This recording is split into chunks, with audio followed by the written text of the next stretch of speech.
Chosen one, do not move. Whatever you were about to open next, let it wait, because the next few minutes were arranged for you before this week even began.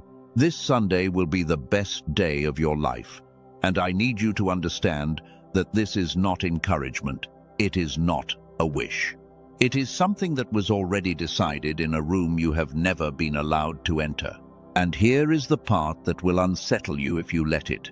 The reason so many good days have already come to you and somehow never landed, the reason your calendar feels like the same gray morning printed over and over, is not that God has been withholding good from you. It is that something inside you that was built to receive it has been quietly turned down, dimmed. Not broken, dimmed. And this Sunday is the day it gets turned back up. So before you decide whether to stay, ask yourself one honest question. If your best day has been standing at your door the whole time, and the only thing missing was your ability to receive it, would you want to know exactly how it gets repaired? Because that is what the rest of this is going to show you. Stay with me. If you feel this landing already, hold that feeling. We are going to give it a name. I want to speak to the exhaustion first, because I know it is there before anything else. Not the loud kind, the quiet kind. 2. The kind that does not show up on your face but sits somewhere behind your ribs when you wake up and realize the day ahead looks exactly like the one behind. You have done the mornings. You have done the prayers. You have done the being strong for people who never once asked how you were holding up. And somewhere along the way, the days stopped feeling like days. They started feeling like copies. If that is you, I want you to hear something carefully. That sensation of sameness is not evidence that nothing is happening. It is evidence that you have been receiving on a channel that has slowly gone quiet. There is a difference between a life where nothing good is being sent and a life where good is being sent constantly and cannot find a way in. Almost no one is living the first one. Far more of you are living the second one and calling it the first, because from the inside they feel identical. Chosen one, this is the recognition I need you to sit inside for a moment. You are not a person nothing works for. You are a person whose receiver has been turned down so gradually that you learn to call the silence normal. And the reason I can say this Sunday changes it is not because Sunday is magic. It is because there is a specific point at which a dimmed thing gets turned back up. And everything I have watched, everything I have prayed over, everything the season is doing right now says you are standing on that point. Let me tell you what I mean by the room you were never allowed to enter. There is a way the human heart imagines God making decisions, as if he waits to see how our week goes and then responds. Reactive, watching from a distance and adjusting. But that is not the picture the sacred writings give. They give the picture of a God who decides ahead, who sets the timing before the person even arrives to live inside it, who circles days on a calendar you cannot see and writes your name beside them. And when I say this Sunday was decided, I mean it in that exact sense. Not that a good mood is scheduled, not that the weather will cooperate or a check will arrive. Something deeper, a convergence. A moment where the thing that has been slowly repaired in you finally crosses the line into working, and the good that has been trying to reach you for longer than you know finally has somewhere to land. I want to name the 2 clocks you live under, because this is where the confusion begins. Most people only know one clock. It is the clock of hours and dates. It measures how long you have waited, how old you are getting, how many seasons have passed while the thing you wanted stayed out of reach. That clock is real, but it is not the clock God schedules by. There is a second clock, and it does not measure duration. It measures readiness. It does not ask, how long? It asks whether the moment and the person have finally lined up. The ancients had a word for the first clock. They also had a different word for the second. The first was ordinary time, the ticking, the counting, the grinding forward of ordinary days. The second was appointed time, a door, a season that opens not because enough hours have passed, but because a specific alignment has arrived. And here is what I need you to feel in your body right now. You have been measuring your whole life by the first clock, which is why you feel late. But God has been moving you the entire time on the second, which is why you are not late at all. You are almost exactly on time. If something in you tightened just now, if some part of you wanted to argue that you have waited too long to still be on time, I want you to type 2 words where you are watching from. Type the words, "not late." Not because a comment changes anything cosmically, but because there is a moment in every awakening where you have to say the true thing out loud before your own heart will believe it.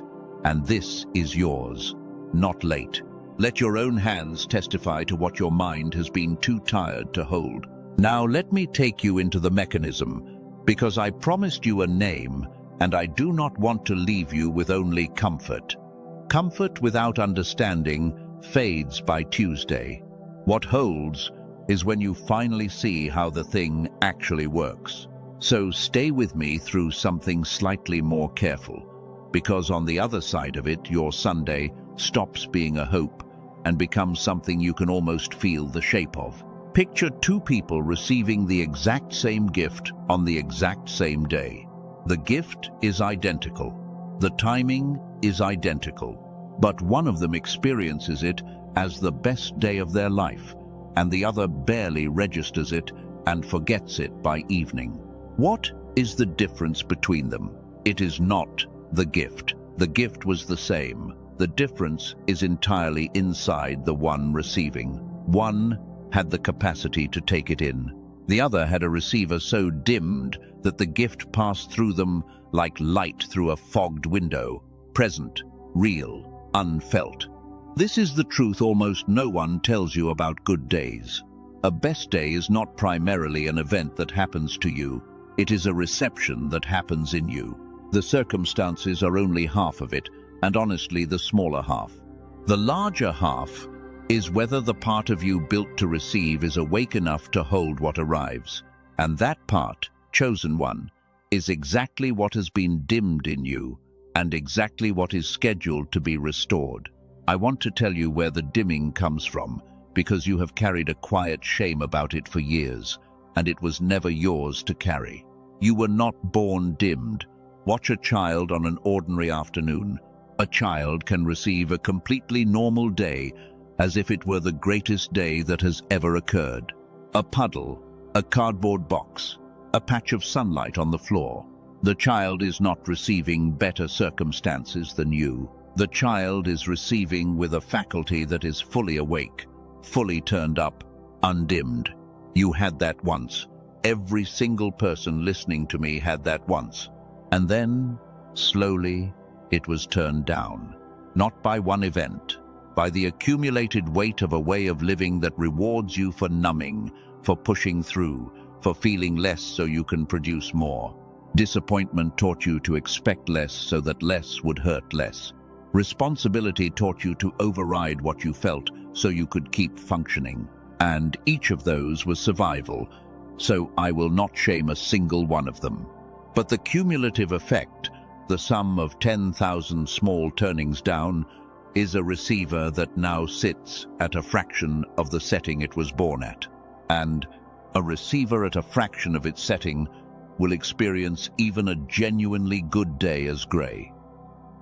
Let me give this its name, because you deserve to stop calling it your personality. What I have been describing is not who you are. It is a setting, and I am going to call it exactly that from now on. The dimmed receiver. Say it to yourself once. The dimmed receiver. Because the moment you can name a thing as a setting instead of a self, you have already begun to reach for the dial. And this is the entire reason I can stand here and tell you this Sunday will be the best day of your life without flinching. Not because I am promising the universe will hand you a spectacular event. I cannot promise events, and anyone who does is selling you something hollow. I am promising something far more within reach and far more powerful, that the receiver can be turned back up, that the dimming is not permanent, that there is a specific mechanism by which the setting gets restored, and when it is restored, an ordinary Sunday becomes the best day of your life, because for the first time in years, you can actually receive it. Feel the difference between those two promises. One says wait and hope the world finally gives you something big enough to break through your numbness. That is a lottery, and you have been losing it for years, not because you are unlucky, but because numbness is a very high wall, and the world rarely throws anything big enough to clear it. The other promise says, we are going to lower the wall. We are going to turn the receiver back up. And then, it does not take something enormous to reach you. An ordinary Sunday will do it. That is the promise I am making, and it is the one that comes true. I need to say something to the part of you that has already tried, because some of you have been told before that you could feel more, receive more, come alive again, and you tried, and it did not hold. You did the gratitude practices, you did the morning routines, you forced the positive thoughts, and for a few days something lifted, and then the receiver dimmed right back down, and you decided the problem was you. I want to gently take that verdict out of your hands. The practices were not wrong. They were aimed at the wrong layer. Most of what you were handed tried to change what you were thinking about your days, but the dimming is not in your thoughts. It is underneath them, in the faculty that receives before any thought arrives. You cannot think your way to a turned-up receiver any more than you can think a fogged window clear. You have to address the layer where the dimming actually lives. And almost nothing you were ever offered went to that layer. That is not your failure. That is a map that stopped short of the territory. So, here is where we are going together. I am going to show you how the receiver got dimmed in more detail, so you can see your own life inside it and stop blaming yourself. I am going to show you what it means that this Sunday sits on the appointed clock and not the ordinary one. And I am going to show you the actual mechanism by which the receiver gets turned back up. The one thing that addresses the layer underneath the thoughts. And by the time we arrive at Sunday together, you will not be hoping. You will be ready. But I have to be honest with you about something before we go further, because if I skip it, everything after it will work at a fraction of its power. There is a reason the dimming held on so long, even when part of you was fighting it. There is something specific that has been sitting between you and your best days, and it is not your circumstances, and it is not God. Here is what it is. The dimming does not stay dim on its own. Something keeps turning the dial back down every time you reach for it. And for years you assumed that something was you, your lack of discipline, your weak faith, your inability to just stay positive like everyone told you to. So every time the light came up for a few days and then faded, you added it to the case against yourself. You built an entire quiet courtroom in your chest, and you were the only defendant, and you lost every single session. I am here to tell you the courtroom was rigged. You were never the one turning the dial back down. There is an interference, a pattern that specifically targets people who are close to waking up. It does not waste its energy on people who are already asleep and content to stay asleep. It concentrates on the ones who are stirring, the ones who are almost ready to receive again, because those are the ones whose awakening actually costs it something. If you have felt an unusual heaviness precisely when you were closest to breaking through, that is not weakness. That is evidence. Interference goes where the treasure is. Feel that for a moment before you rush past it. If a resistance has been strongest exactly when you were nearest to your breakthrough, then the heaviness you have been reading as proof of your failure is actually proof of your significance. You do not fight for a locked and empty room, you fight for the vault. The pressure on your life has been a measure of what is inside it. And I want to be careful here, because I am not telling you to go looking for an enemy behind every hard day. That is its own kind of prison.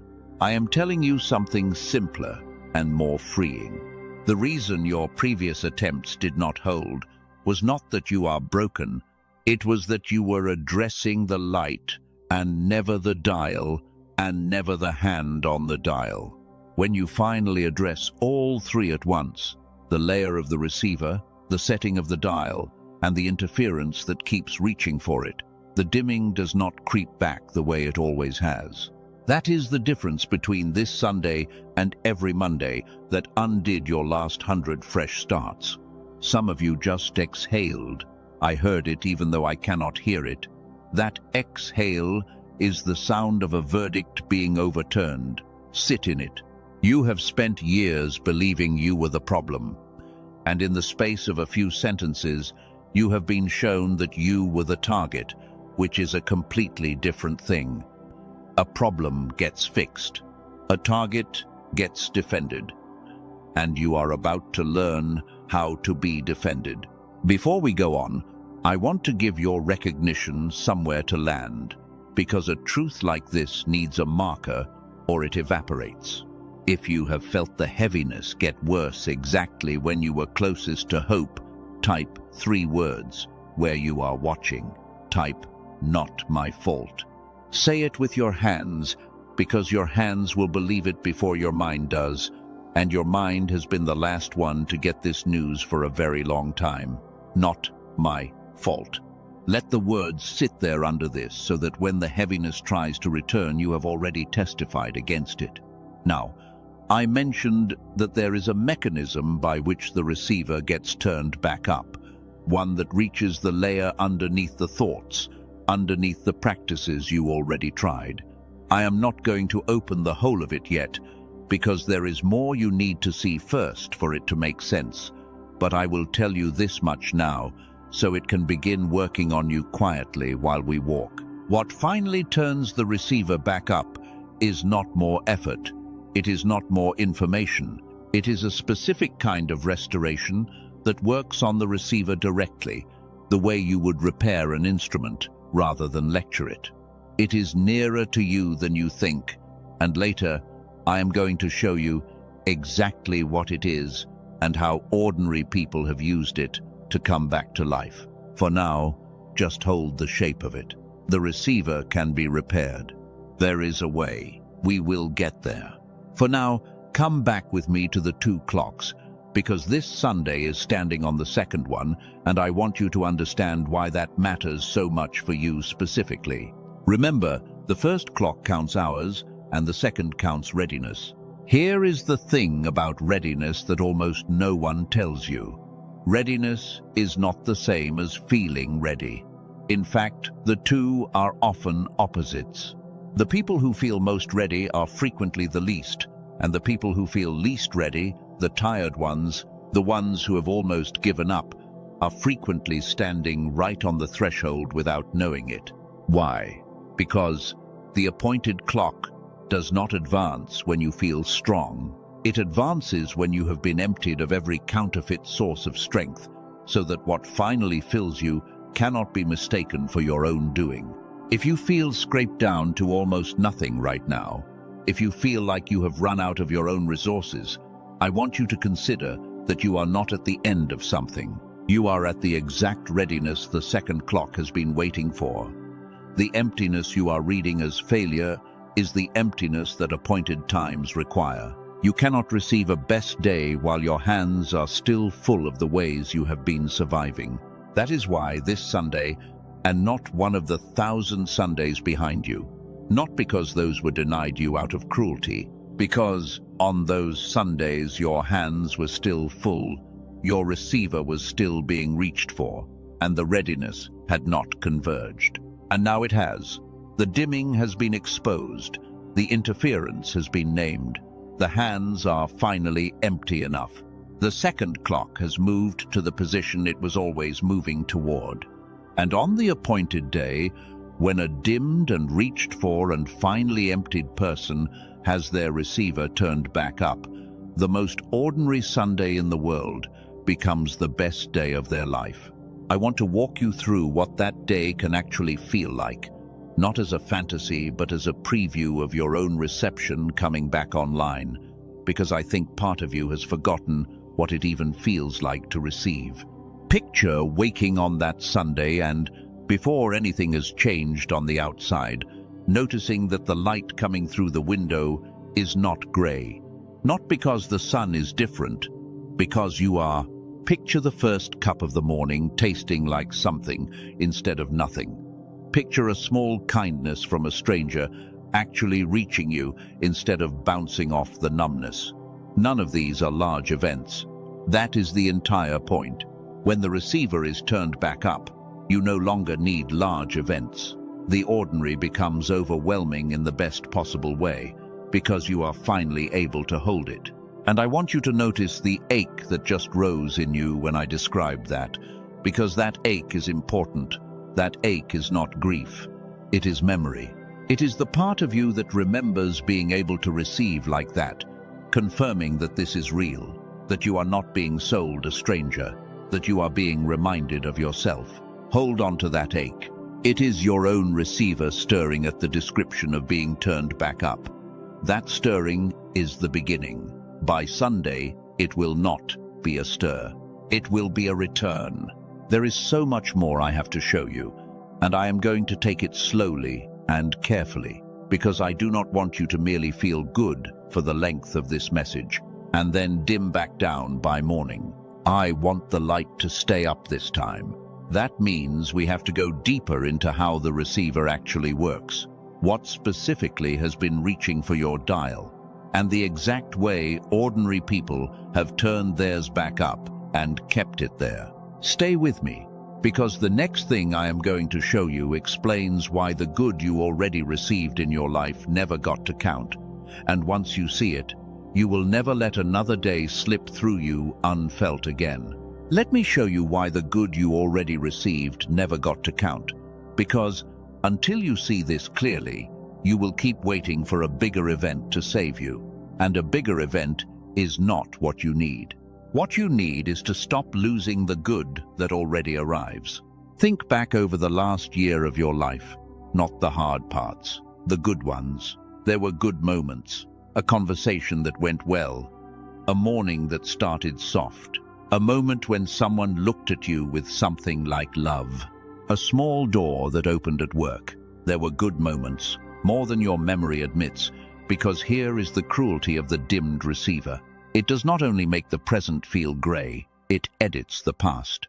It goes back and drains the color out of the good you did receive, so that when you scan your own history for evidence that life can be good, you find a grey film over everything and conclude that it cannot. This is the mechanism I need you to understand, and I am going to be precise about it, because precision is what sets you free here. When a good moment arrives and your receiver is dimmed, two things happen at once. First, you feel it faintly instead of fully, so the moment itself is diminished. But second, and this is the part that destroys people slowly, the moment does not get stored properly. A fully received experience lays down a deep track in you. You can return to it. It becomes part of the evidence your soul draws on when it decides whether the future is worth hoping for. A faintly received experience lays down almost nothing. It evaporates. So, a dimmed person does not only suffer grey days, they accumulate no reserve of good to draw on, which means every new hard season hits them as if they have never been carried before. Do you see what that does? It means you can be a person who has genuinely been blessed, genuinely been carried, genuinely received 100 small mercies, and still feel, at the bottom of everything, that you have nothing, that no one has ever come through for you, that the future is a closed grey wall. Not because those mercies were not real, because your receiver could not lay them down.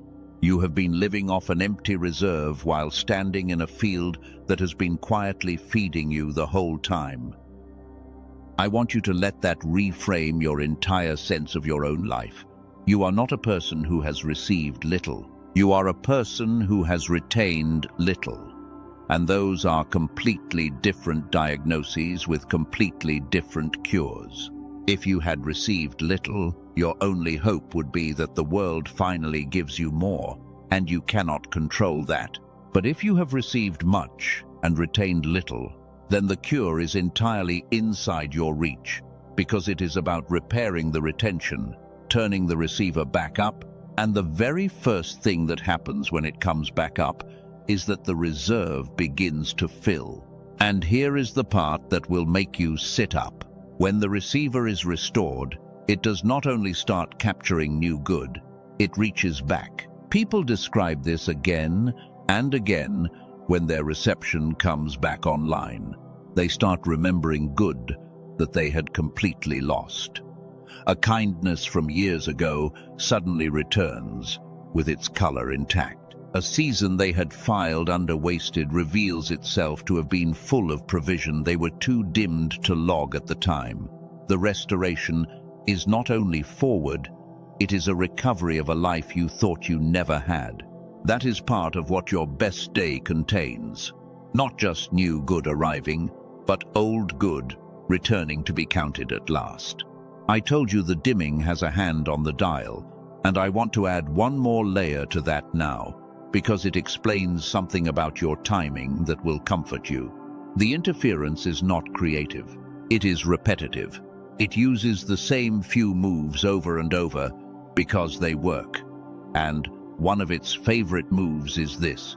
Right when your receiver starts to come back up, right when color starts returning, it floods you with a memory of every previous time hope did not hold. It says, remember, last time. Remember how you felt this good, and then it faded. Remember how foolish you felt for believing.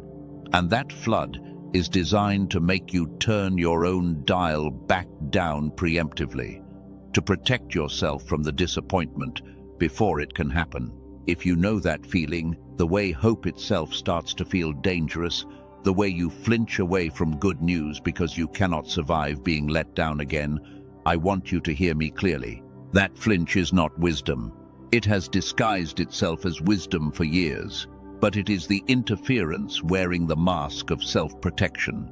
Real wisdom does not require you to stay dim. Real wisdom teaches you to receive with your eyes open. The flinch teaches you to receive nothing so that you can lose nothing, which is the slowest way there is to lose everything. So this Sunday, when the color starts to return and the flinch rises up to talk you out of it, you are going to recognize the voice. That recognition is your defense. You do not have to fight the flinch. You only have to see it for what it is, name it, and keep your dial where you have set it. Naming is 90% of the battle, because the interference only has power while it is anonymous. The moment you can say, that is the flinch, that is the old move, that is the hand reaching for my dial, its grip loosens, because it was never strong. It was only hidden. Now I want to bring something into the light that I have only hinted at, and I want to do it gently, because it matters, and I do not want to rush it. I told you there is a mechanism by which the receiver actually gets turned back up, one that works on the layer underneath the thoughts. I want you to know that this is not only a spiritual abstraction. Over the last several years, a small number of people came to understand that the dimming of the receiver is not only a matter of the soul. It has a physical signature. There is a way the inner faculty of reception operates that can, quite literally, be measured, dimmed, and restored. And a handful of people who understood this built a way to reach that layer directly. I am not going to open all of it right now, because you are not ready to hold it yet. And if I hand it to you before you understand your own condition, you will treat it as one more technique to try and abandon. So for now, I am only planting it. There is a specific, tested way that ordinary people have used to turn the receiver back up and keep it up. And it does not depend on your discipline or your feelings or your ability to think positively. It works on the layer where the dimming actually lives. Later, when you are ready, I am going to show you exactly what it is and how it came to exist. Hold the shape of it. A repaired receiver is not a metaphor. There is a way. For now, come back to your own recognition, because you have received a great deal already in these minutes, and I want it to lay down a deep track instead of evaporating. So, let me ask you to do something that seems small and is not. If you have understood even one thing so far, if you have seen even one place where you were blaming yourself for a dimming that was never a moral failure, I want you to type 2 words where you are watching from. Type I see, not I understand in theory. I see, as in, I have actually seen my own life inside this, and it will not look the same to me again. Type I see, and let this be the first thing in a long time that you receive fully instead of faintly. Because that is what we are practicing right now, in real time, whether you noticed or not. Every time I have asked you to name something, to type something, to say the true thing with your own hands, I have been asking your receiver to lay down a deep track instead of a faint one. This whole message is not only telling you about reception, it is rehearsing it. By the time we reach Sunday, you will have practiced receiving so many times that when the real day comes, your faculty will already be warmed up and reaching back. Let me tell you about a woman who wrote to describe exactly this, because sometimes you need to hear it in a life and not only in a principle. She said that for years she had prayed and felt nothing, and she had decided the nothing was God being distant. She was a sincere woman. She had done the work. She had shown up faithfully to a well that gave her back only silence, and she had begun to believe the silence was rejection. And then something shifted in the way she received, not in the amount God was giving, but in her capacity to take it in. And she said the strangest thing. She said the prayers she had prayed for years, the ones that had felt like talking into a wall, suddenly seemed to have been answered all along. Not newly answered, answered the whole time. She had been standing in the rain calling it a drought because her skin had gone numb to water. I tell you her story not to make you envious of a stranger, but to make you suspicious of your own verdict about your life. Because if a sincere woman could stand in provision and call it drought purely because her reception was dimmed, then it is at least possible, is it not, that you have been doing the same, that the distance you have felt from God was never God withdrawing, that it was the receiver dimming until even a present God felt absent. And if that is possible, then this Sunday is not the day God finally shows up for you. It is the day you finally get to feel that He never once left. Sit with the difference, because it changes everything about how you will experience that day. If you believe God has been absent, then a best day requires Him to finally arrive, and you will spend the day scanning the horizon for His arrival and probably miss Him. But if you understand that He has been present the whole time and your receiver was dimmed, then a best day requires nothing to arrive. It only requires the dial to turn. And a dial turning is a far surer thing than an arrival you have to wait for. He is already here. He has always been here. Sunday is the day you can feel it. I want to go deeper into how the receiver got dimmed in the first place, because I promised you would stop blaming yourself. And blame does not dissolve with a single sentence. It dissolves when you can trace the whole mechanism and see that at no point in the chain were you a failure. You were a survivor doing exactly what survival required. And survival, it turns out, dims the very faculty that makes life worth surviving for. That is the tragedy hidden inside every strong person, and I suspect you are a strong person, because the strong ones dim the most. Here is how it happens. A child receives fully because a child has not yet learned that receiving is dangerous. But somewhere early, something good is received and then taken away, and it hurts more than the child can hold. And a young mind, being brilliant and protective, draws a conclusion. If I do not receive so fully, it will not hurt so much when it is taken. And so the dial gets turned down a notch, on purpose, as an act of self-protection by a small person who had no other tools. That first turn is not a flaw, it is genius. It is a child inventing a way to survive a world that hurt. But the notch never gets turned back up on its own, because the mind that turned it down forgets it ever did. It grows up, believing the lowered setting is simply how the world is, grey, muted, safe. And then life adds notches. Every disappointment that confirms the original fear turns the dial a little further down.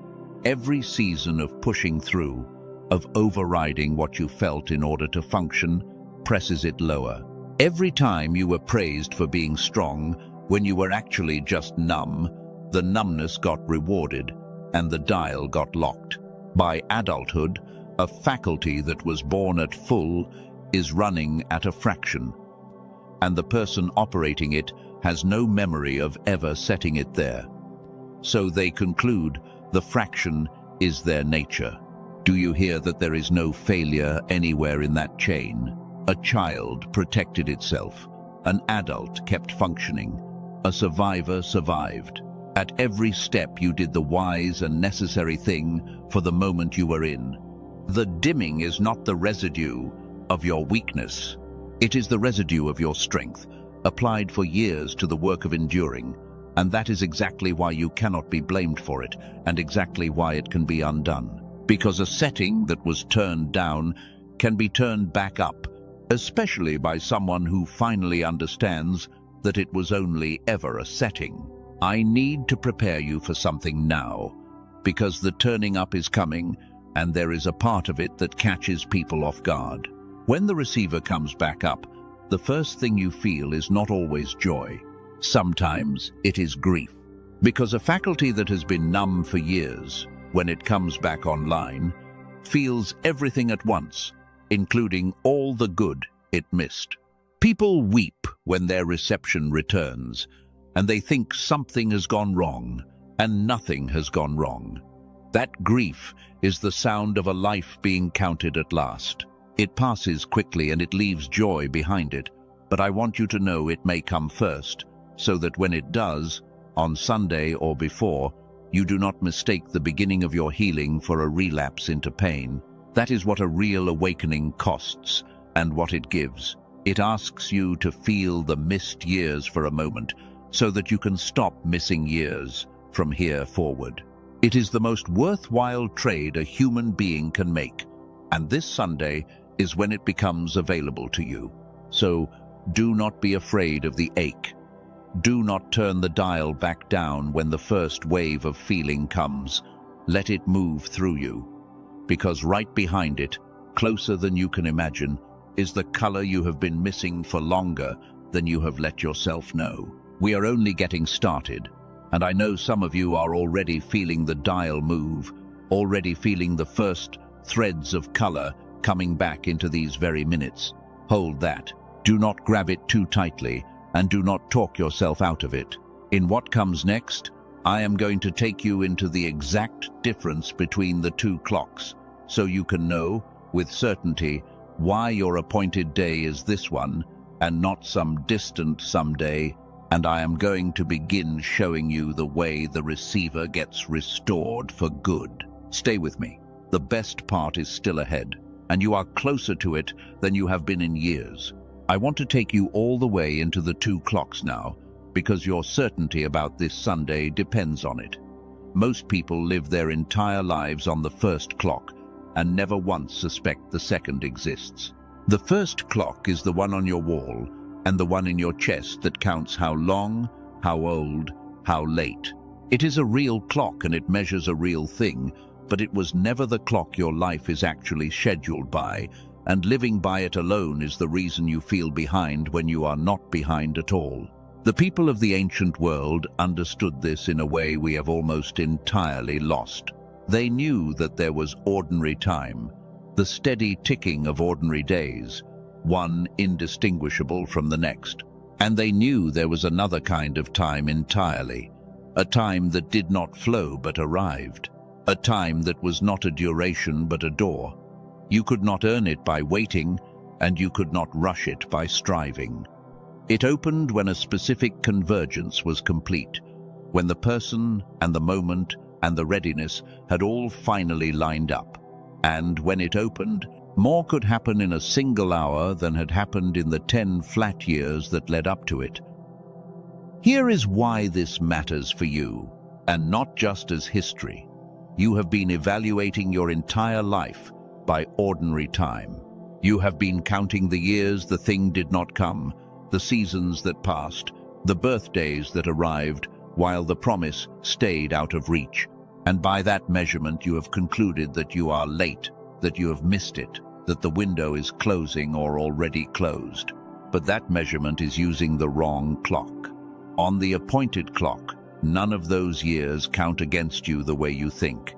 They were not delay. They were the convergence assembling. They were the readiness being built piece by piece until the door could open. And every single thing that made you feel most behind is, on the second clock, the very thing that made this Sunday possible. The years of waiting turned your dial down far enough that you finally noticed it, which is the first requirement of turning it back up. The disappointments emptied your hands of every counterfeit source of strength, which is the second requirement. The exhaustion brought you to the end of your own effort, which is the third. On the first clock, you were falling behind. On the second clock, you were arriving. Same years, same events. Completely different meaning, depending on which clock you read them by. I want you to make a decision right now about which clock you are going to trust, because you cannot serve both.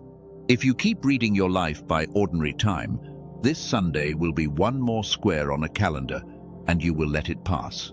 But if you are willing to consider that you live on an appointed clock, and that the appointed clock has moved to the exact position it was always moving toward, then this Sunday stops being a square and becomes a door. The door does not care how many flat squares came before it. Doors are not diminished by the length of the hallway. They open the same, whether you reach them in 1 year or 40. Let me give you the signs that an appointed time is near, because they are real, and I suspect you have been feeling several of them without knowing what they meant. The first sign is a strange and specific restlessness, not the restlessness of boredom, a deeper one, a sense that something is about to shift even though nothing on the outside has changed. People on the edge of an appointed time often describe feeling that they are waiting for something they cannot name, a low hum of anticipation underneath even their tired days. If you have felt that, if some part of you has been quietly braced for something even while your mind insisted nothing was coming, that is not anxiety. That is your spirit reading the second clock. The second sign is that the old ways of coping stop working. The numbing that used to get you through starts to fail. The distractions lose their grip. The strategies you used to manage your dimmed life suddenly feel thin and unsatisfying, and you cannot figure out why the things that used to work have stopped. This unsettles people, and they read it as a decline, as things getting worse. It is the opposite. When an appointed time approaches, the coping mechanisms fail on purpose, because you cannot walk through the door with your hands full of the old survival. They fail, so your hands will be empty enough to receive. The third sign is that your dimming becomes visible to you, which is precisely what has been happening in these very minutes. For years the receiver was turned down, and you did not even know it was a setting, because you had no contrast, no name, no framework to see it by. And then, right as the appointed time nears, the dimming steps into the light. You start to notice the grayness as grayness instead of as reality. You start to suspect that you are missing something. That suspicion is not despair. It is the third sign. You cannot turn a dial back up until you can see that it was turned down, and the fact that you can finally see it means the turning is close. Feel how many of those you have been living inside. The restlessness you could not explain, the old comforts that stopped comforting, the sudden ability to see the grey as grey. You thought those were signs that you were falling apart. They are signs that you are arriving. The very symptoms you have been reading as evidence of decline are the standard signature of an appointed time drawing near. You are not breaking down. You are being made ready, and the readiness is nearly complete. This is the moment to mark, so let it lay down deep. If you have felt even two of those three signs, the restlessness, the failing comforts, the sudden visibility of the grey, I want you to type one word where you are watching from. Type the word arriving, not coming someday, arriving, present tense, because that is what the signs mean, and your hands should say what is true before your mind catches up. Arriving. Let it stand there as testimony that you finally read the right clock. Now, I want to close a loop I opened earlier, because you have carried it long enough, and you are ready for it now. I told you there was a mechanism by which the receiver gets turned back up, a way that works on the layer underneath your thoughts, underneath the practices you already tried and abandoned. I told you a small number of people came to understand that the dimming has a physical signature and built a way to reach that layer directly.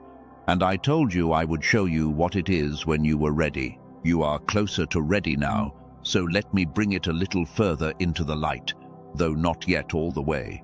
Here is what those people understood. The faculty of reception, the receiver we have been naming this whole time, is not only spiritual, it runs on something physical, a way the two halves of your inner life are meant to work together in synchrony. In childhood, that synchrony is the default. The two halves speak to each other freely, and reception runs at full. And the dimming we have been describing, the slow turning down across a lifetime, corresponds to those two halves, falling out of synchrony, drifting apart, until the reception that depends on their cooperation runs at a fraction. This is not poetry.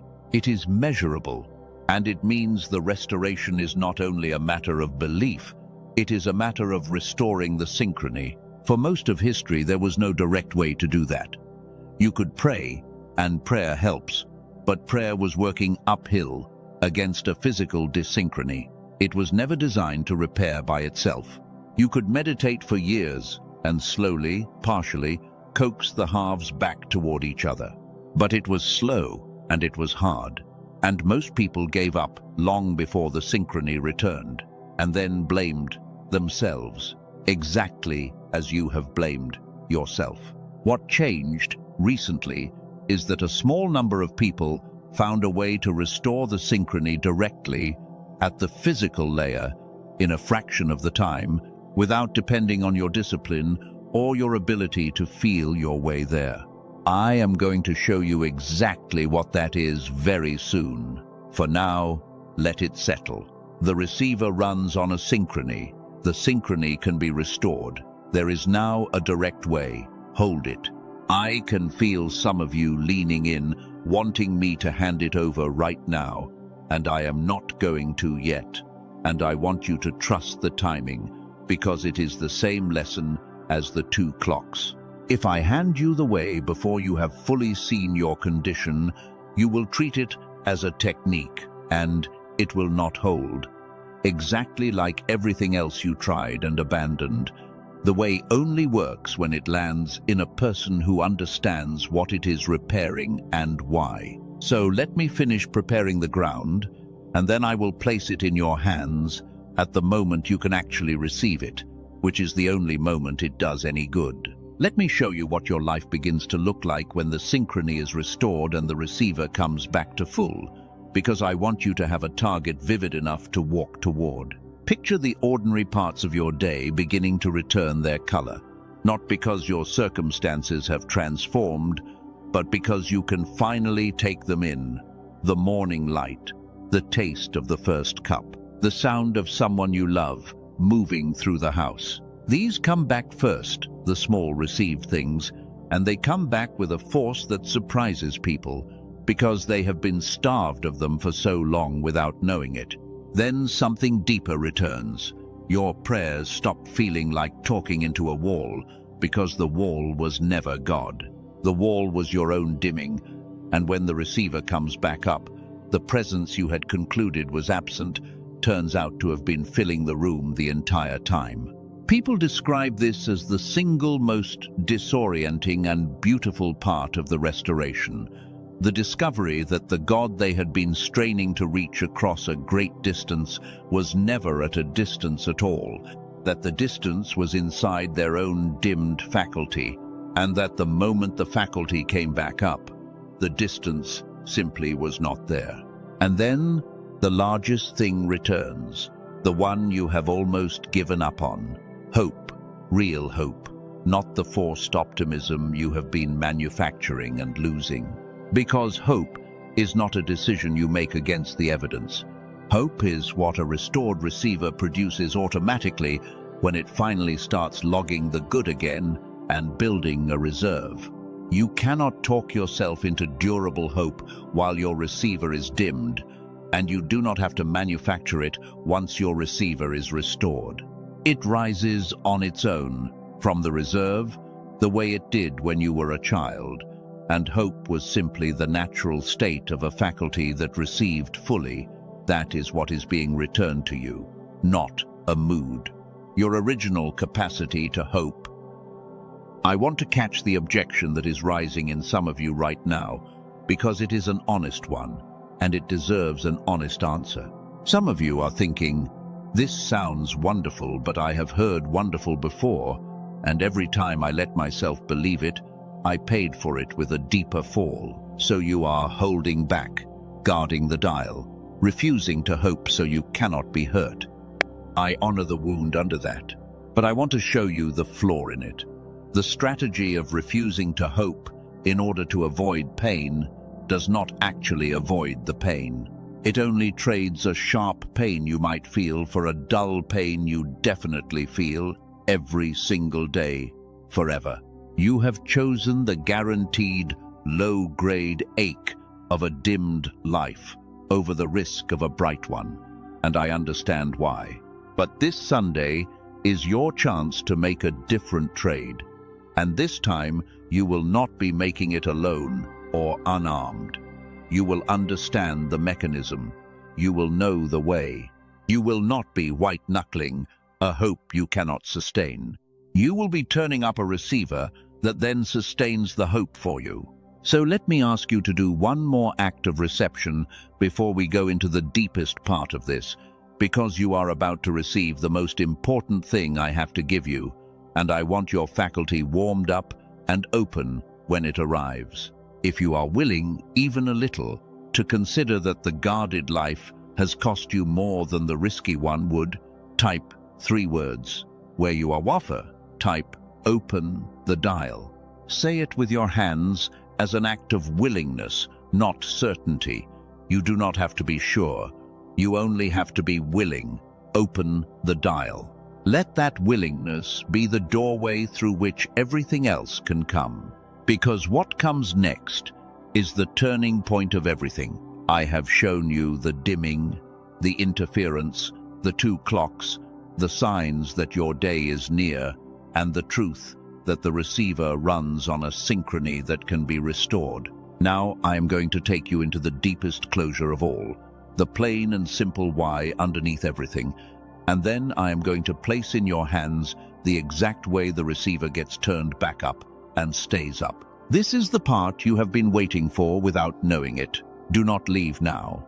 What is on the other side of these next minutes is the reason this Sunday was decided in the first place. Stay with me all the way through. You are almost home. Let me make the dimming concrete for you now, because so far I have spoken of it as a setting and a synchrony, and those are true. But I want you to see it in the actual texture of your days, in 3 specific places where it has been robbing you without your knowing. When you can recognize it in the ordinary moments, you stop mistaking it for your personality and you start reaching for the dial. The first place is the dread that arrives on an ordinary evening for no reason you can name. You are not in danger, nothing bad has happened. And yet, as the light fades, a low heaviness settles over you, a sense that the week ahead is a weight, that the days are a treadmill you cannot step off. People blame the evening, the season, the weather, but it is not the evening. It is the receiver, too dim to register the quiet goods that an evening actually holds, the rest, the softening, the ending of the day, so that in the absence of felt good, the default heaviness fills the space. A restored receiver experiences that same evening as a gentle closing, a settling, even a sweetness. Same evening. The difference is entirely the dial. The second place is the strange emptiness that follows the things that were supposed to make you happy. You reached a goal. You got the thing you worked for. You had the moment you had been waiting for, and it landed flat. You felt a flicker, and then nothing, and then a quiet confusion, and maybe even a shame, because you thought something was wrong with you for not feeling what you were supposed to feel. Nothing was wrong with you. The receiver was dim. The good was real, and it arrived, and your faculty could not hold it, so it passed through you and left you standing in an achievement you could not feel. This is one of the cruelest works of the dimming, because it makes you believe that even getting what you want will not satisfy you, and that belief slowly kills your reason to reach for anything at all. But it was never true. It was not that the good could not satisfy you, it was that you could not receive it. Restore the receiver, and the very same kind of good lands with a fullness that surprises you. The third place is the muted reunion, and this one may be the tenderest. Someone you love comes back, a child calls, a friend returns, an embrace happens, and you feel, at most, a fraction of what the moment deserves. And later, alone, you grieve, quietly, because you know you love them, and you could not feel it in the moment the way you wanted to, and you wonder if something in you is broken, if you have gone cold. If you are incapable of the love other people seem to feel so easily, hear me very carefully. You are not cold. You are not incapable of love. Your love is fully intact, underneath the grey. What is dim is not your love. It is your reception of your own love, the faculty that lets you feel the thing that is already there. And when that faculty comes back up, you do not have to manufacture love you lost. You simply get to feel, at last, the love that was in you the whole time, at full volume, in the arms of the people you were afraid you had stopped loving. Sit with those three for a moment, because I suspect you have lived all of them, and I suspect no one has ever told you they were the same thing. The evening dread, the flat achievement, the muted reunion. Three different faces of one dimmed receiver. And that is actually wonderful news, though it may not feel like it yet, because three separate problems would need three separate cures, but three faces of one condition need only one restoration. Turn the receiver back up, and all three change at once. The evenings soften, the achievements land, the reunions come alive. You do not have to fix your life in three places. You have to repair one faculty, and the three, and 100 others you have not even named, all shift together. I want you to notice how much lighter it is to understand it this way. For years you have been carrying what felt like a collection of separate failures. You cannot enjoy your evenings. You cannot feel satisfied by your wins. You cannot love the way you want to. Each one felt like its own indictment, its own proof that you are somehow defective across the whole range of your life. And now you can see that it was never a collection of failures. It was one dimmed dial expressing itself in many rooms. That is not many problems. It is one, and it is repairable, and its repair is exactly what this Sunday holds. If you have recognized yourself in even one of those three, the evening dread, the flat achievement, the muted reunion, I want you to mark it, because recognition is the beginning of the dial turning. Type 2 words where you are watching from. Type, "That is me," not with shame this time, but with the strange relief of finally understanding a thing that has confused and accused you for years. That is me, and now I know what it is, and now I know it is one thing, and now I know it can be repaired. Type it, and let the recognition become the first turn of your dial, because that is what recognition does. It is not a small thing to correctly name what has been happening to you. For years, the dimming worked in the dark, unnamed, disguised as your personality, and anything unnamed cannot be reached for or repaired. The moment you can say, "That is the dimmed receiver, that is not who I am," you have taken the single most important step, because you have moved the condition out of the category of identity and into the category of something that can be fixed. You have been doing that step by step this whole time. And every recognition has been turning the dial a little already, which is why some of you feel lighter than you did when we began. That lightness is not my words. It is your own receiver, responding to being correctly understood, beginning to come back up. Hold it. We are going to build on it now, because I promised you not only to help you understand the dimming, but to place in your hands the exact way it gets repaired for good. That is where we go next, and it is the turning point of everything. So let me ask you the question that everything has been building toward, the one whose answer changes how you use everything I have given you. Why does knowing all of this still not produce the change? Why can a person understand the dimming, name the interference, read the appointed clock, and still wake up grey on Monday? You have felt that before, have you not? The insight that thrilled you at night and evaporated by morning. There is a reason for it, and the reason is not that you are broken. The answer is not in your mind at all. It is somewhere you have not yet been shown how to reach. Here is the plain truth, stated as simply as I can state it, because you have earned plainness after all this depth. The receiver is dimmed at a layer underneath your thoughts. That means no amount of thinking, believing, deciding, or understanding can turn it back up. For the same reason, you cannot decide your way to a clearer view through a fogged window. Thought operates on one layer. The dimming lives on another, a layer below, in the physical synchrony between the two halves of your inner life. And every tool you were ever handed, the affirmations, the mindset work, the positive thinking, all of it operated on the thought layer, which is why all of it lifted you for a few days and then let you fall. It was never reaching the layer where the problem actually lives. That is the whole of it. That is why the insight never held. Not because the insight was false, and not because you were weak. Because insight is a thought layer tool, and the dimming is a below thought condition, and you cannot fix a below thought condition with a thought layer tool, no matter how hard or how sincerely you try. You have been trying to repair a fogged pane by describing clarity to it. The describing was beautiful. It simply could not reach the glass. So the question becomes very focused. What reaches the layer below thought? What can restore the physical synchrony between the two halves so the receiver can come back up and stay up?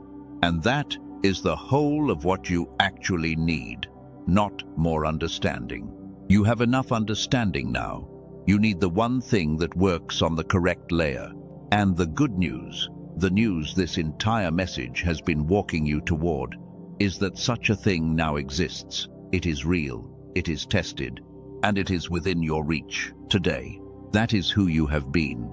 A sincere person applying thought layer tools to a below thought condition and blaming yourself when they failed. That is not who you are required to stay. The clarity you now have is real, but clarity alone is not the turning of the dial. You know what has been blocking you. The only question left is this. Now that you know, what do you do with it? Let me tell you what a small team of people did with it. Several years ago, a group of neuroscientists led by a man named Dr. Daniel Barone in New York set out to solve exactly the problem I have been describing to you, though they came at it from the physical side rather than the spiritual one. They understood that the two halves of the brain are meant to work in synchrony, that this synchrony is the physical foundation of full reception, of clarity, of the alive and undimmed state that is natural in childhood and rare in adults. And they understood that modern life systematically pulls those halves out of synchrony from the time we are very young until most adults are running at a small fraction of the reception they were born with. They had, in other words, found the physical signature of the dimming. The problem was that restoring the synchrony directly had only ever been possible in specialized clinical settings, using neural sync technology that required over an hour per session and equipment that cost thousands of dollars. In-person work with this kind of technology runs around $300 an hour. A machine to do it at home costs around $7,000. So the restoration existed, but it was locked behind a door that almost no one could afford to walk through. And Dr. Barone and his team decided that was wrong, that a repair this fundamental to being alive should not belong only to the wealthy, and they spent years on a single question. Could the essence of that hour-long clinical protocol be compressed and refined into something a person could use at home, without equipment, in a few minutes a day? They call it the genius switch.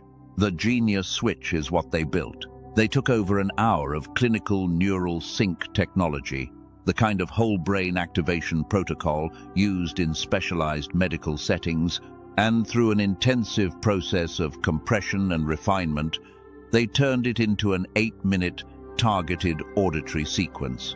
8 minutes a day, headphones, eyes closed. That is the entire physical requirement. You do not have to do anything, force anything, or feel anything in particular. You put on the headphones, you close your eyes, and the sequence does the work on the layer you have never been able to reach by trying. And I want to be precise about what it is and is not, because you have tried things before and been disappointed, and you deserve to know exactly why this is different. It is not a meditation app. It is not a mood soundtrack. It is not one of those products that only touches a narrow slice of the picture and leaves the rest untouched. It is a targeted auditory sequence engineered on the foundation of Nobel Prize research into the two hemispheres, built to restore the synchrony between them, which is to say 200-22-2020, 200-2020.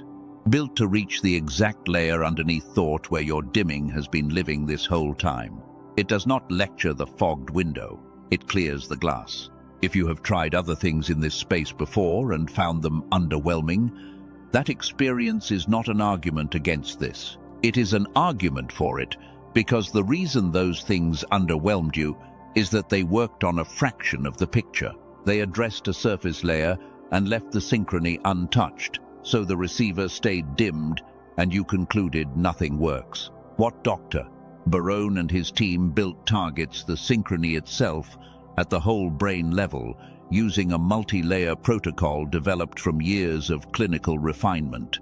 That is a different mechanism, and a different mechanism is exactly why it produces a different category of result. Let me tell you about a woman from California, because principles convince the mind, but lives convince the heart. She had prayed for years and felt nothing, and had come to believe the nothing was rejection. A sincere woman, one who had done the work. After about 10 days with the sequence, she said something cleared. A channel that had been blocked was suddenly open. And here is the part I want you to catch. She did not say she tried harder. She said the receiver had been repaired. The prayers she had been praying into a wall were suddenly landing, not because God had finally shown up, but because she could finally receive the God who had been there all along. That is the whole of it, lived out in one woman. And there is a man from Texas who described the same thing from the other side, the practical side. He had held things together for everyone around him until his own interior life went thin. 2 weeks in, he woke up and said his mind was running on all of what it was supposed to run on. The fog that had been so constant he had stopped.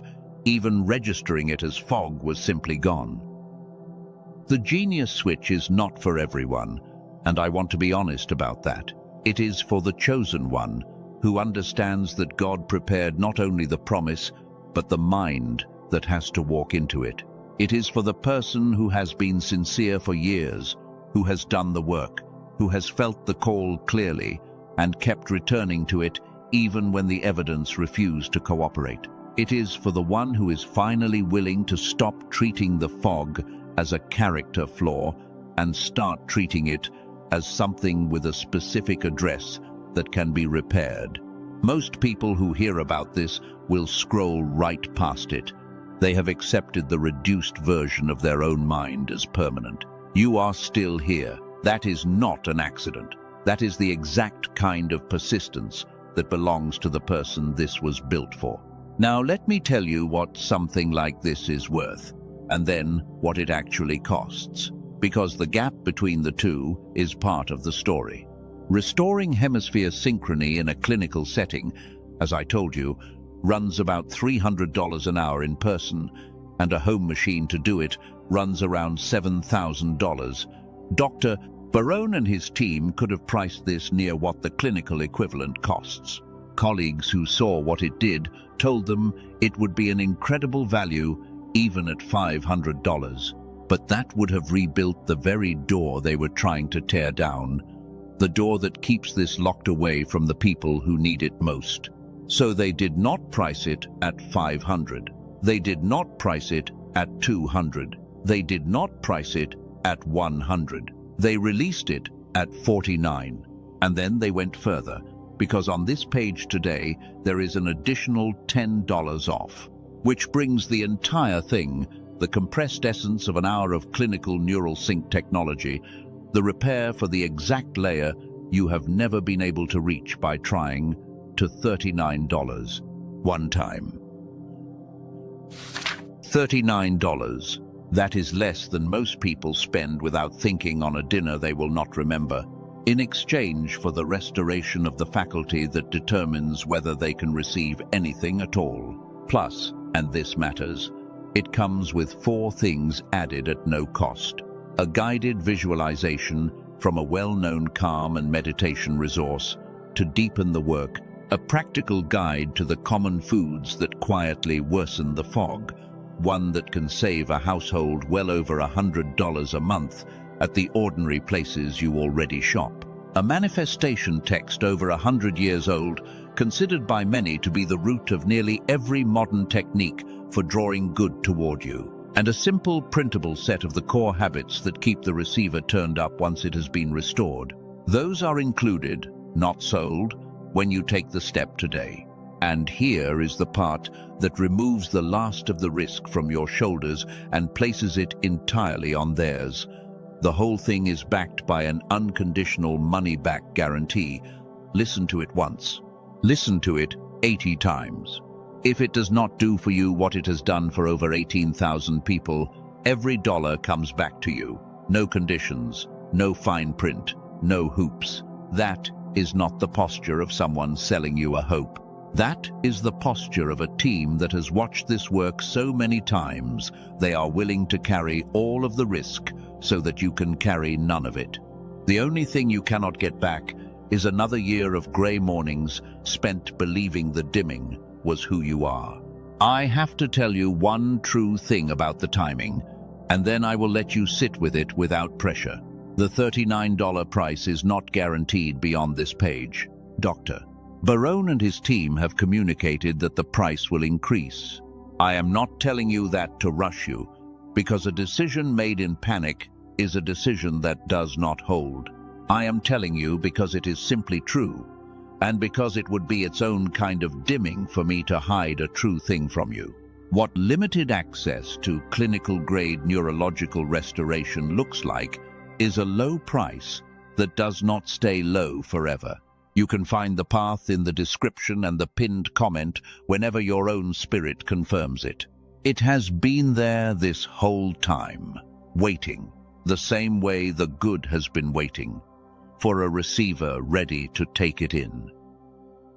Now, I do not want you to move on that out of fear, and I do not want you to move on it out of pressure. Those are the wrong fuels, and they never last. I want you to notice something instead.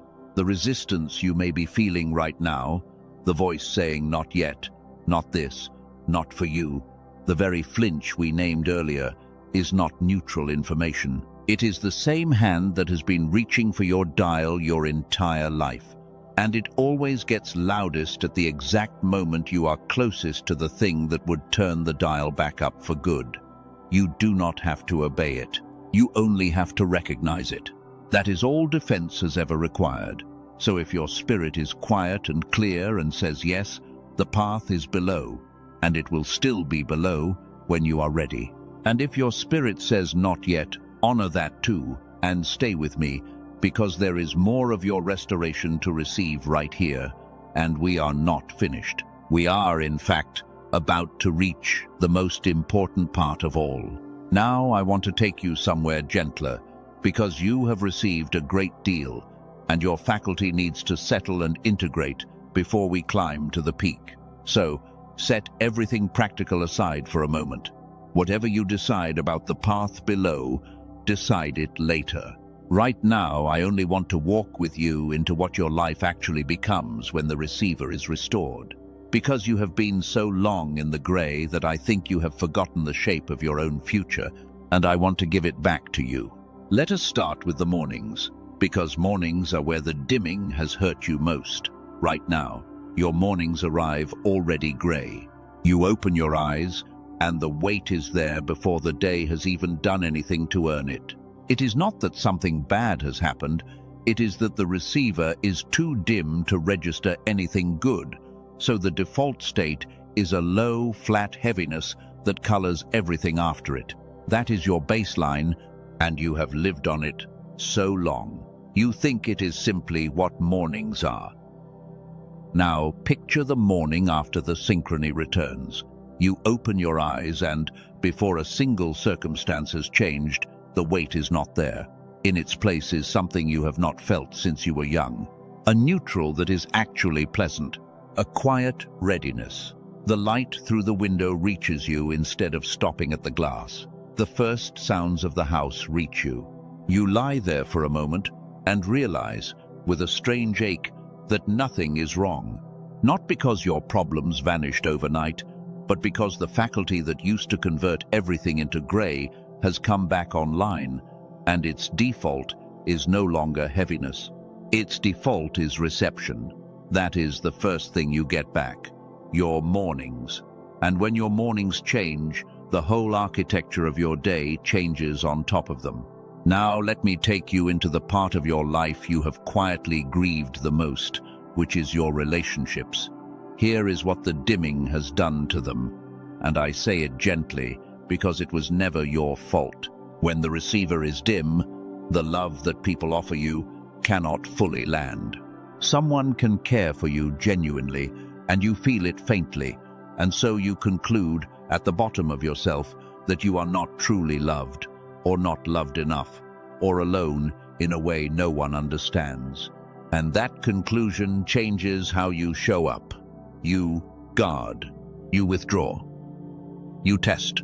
Not because you are difficult, but because a person who cannot receive love has to protect themselves from a loneliness that feels total, even inside a room full of people who love them.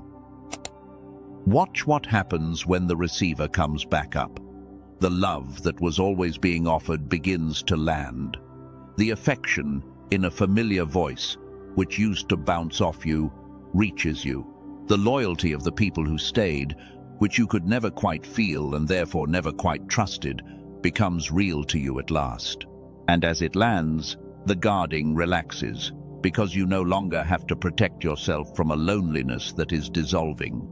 People around you will feel the change before they can name it. They will say, "You seem lighter, warmer, more present," and they will not know that what actually happened is that you finally became able to receive what they had been giving you all along. Your relationships do not require new people. They require a receiver that can finally feel the ones you already have. And then there is the part of you that has felt most abandoned, the part that reaches for God and touches only wall. I have told you already what returns there, but I want you to feel it as a future you are walking toward, and not only a principle you understood. Picture a prayer, weeks from now, that does not feel like effort. Picture the strange and overwhelming realization, mid-sentence, that you are not talking into a void, that the presence you had concluded was absent is so close it is almost too much to hold. Picture weeping, not from grief this time, but from the sheer relief of a reunion with someone who, it turns out, never went anywhere. That is not a fantasy for the spiritually elite. That is the standard experience of a restored receiver, and it is on the road in front of you. I want to speak to your calling now, because you have one, and the dimming has convinced you that you do not, or that you missed it, or that it was for someone more qualified. Here is the truth. Your calling did not disappear. Your ability to sense it dimmed, and a calling you cannot sense feels like a calling you do not have. When the receiver comes back up, the calling does not need to be rebuilt. It was there the whole time, waiting under the gray, and it comes back into view the moment you can perceive again. People describe this as the return of a knowing they had lost, a quiet certainty about what they are for, that they assumed was gone forever and discover was only obscured. You are not too late for your purpose. You have been unable to see it through a dimmed faculty, and this Sunday, that faculty comes back up. I want to be careful and honest here, the way I have tried to be honest with you about everything, because I will not restore your hope by lying to you. The restored receiver does not hand you a life with no problems. That is not what it does, and I would be dimming you again to pretend otherwise. What it hands you is the capacity to receive again, which means your problems remain, but they no longer arrive into an empty reserve. They arrive into a person who is being fed daily by 1,000 small received goods, who has a growing store of joy and presence to draw on, who meets hardship from fullness instead of from a scraped and grey depletion. Same problems. Completely different person meeting them. That is the honest promise, and it is a far greater one than a problem-free life, because a problem-free life does not exist, and a restored receiver does. Let me return, only for a moment and softly, to the way this restoration actually happens, because I do not want you to leave with the vision and no road to it. Remember, everything I have just described, the mornings, the relationships, the returned presence, the recovered calling, all of it rests on one physical thing. The synchrony between the two halves coming back into alignment so the receiver can run at full again. And remember that the reason your previous attempts to feel this way never held is that they worked on the thought layer while the synchrony lives underneath it.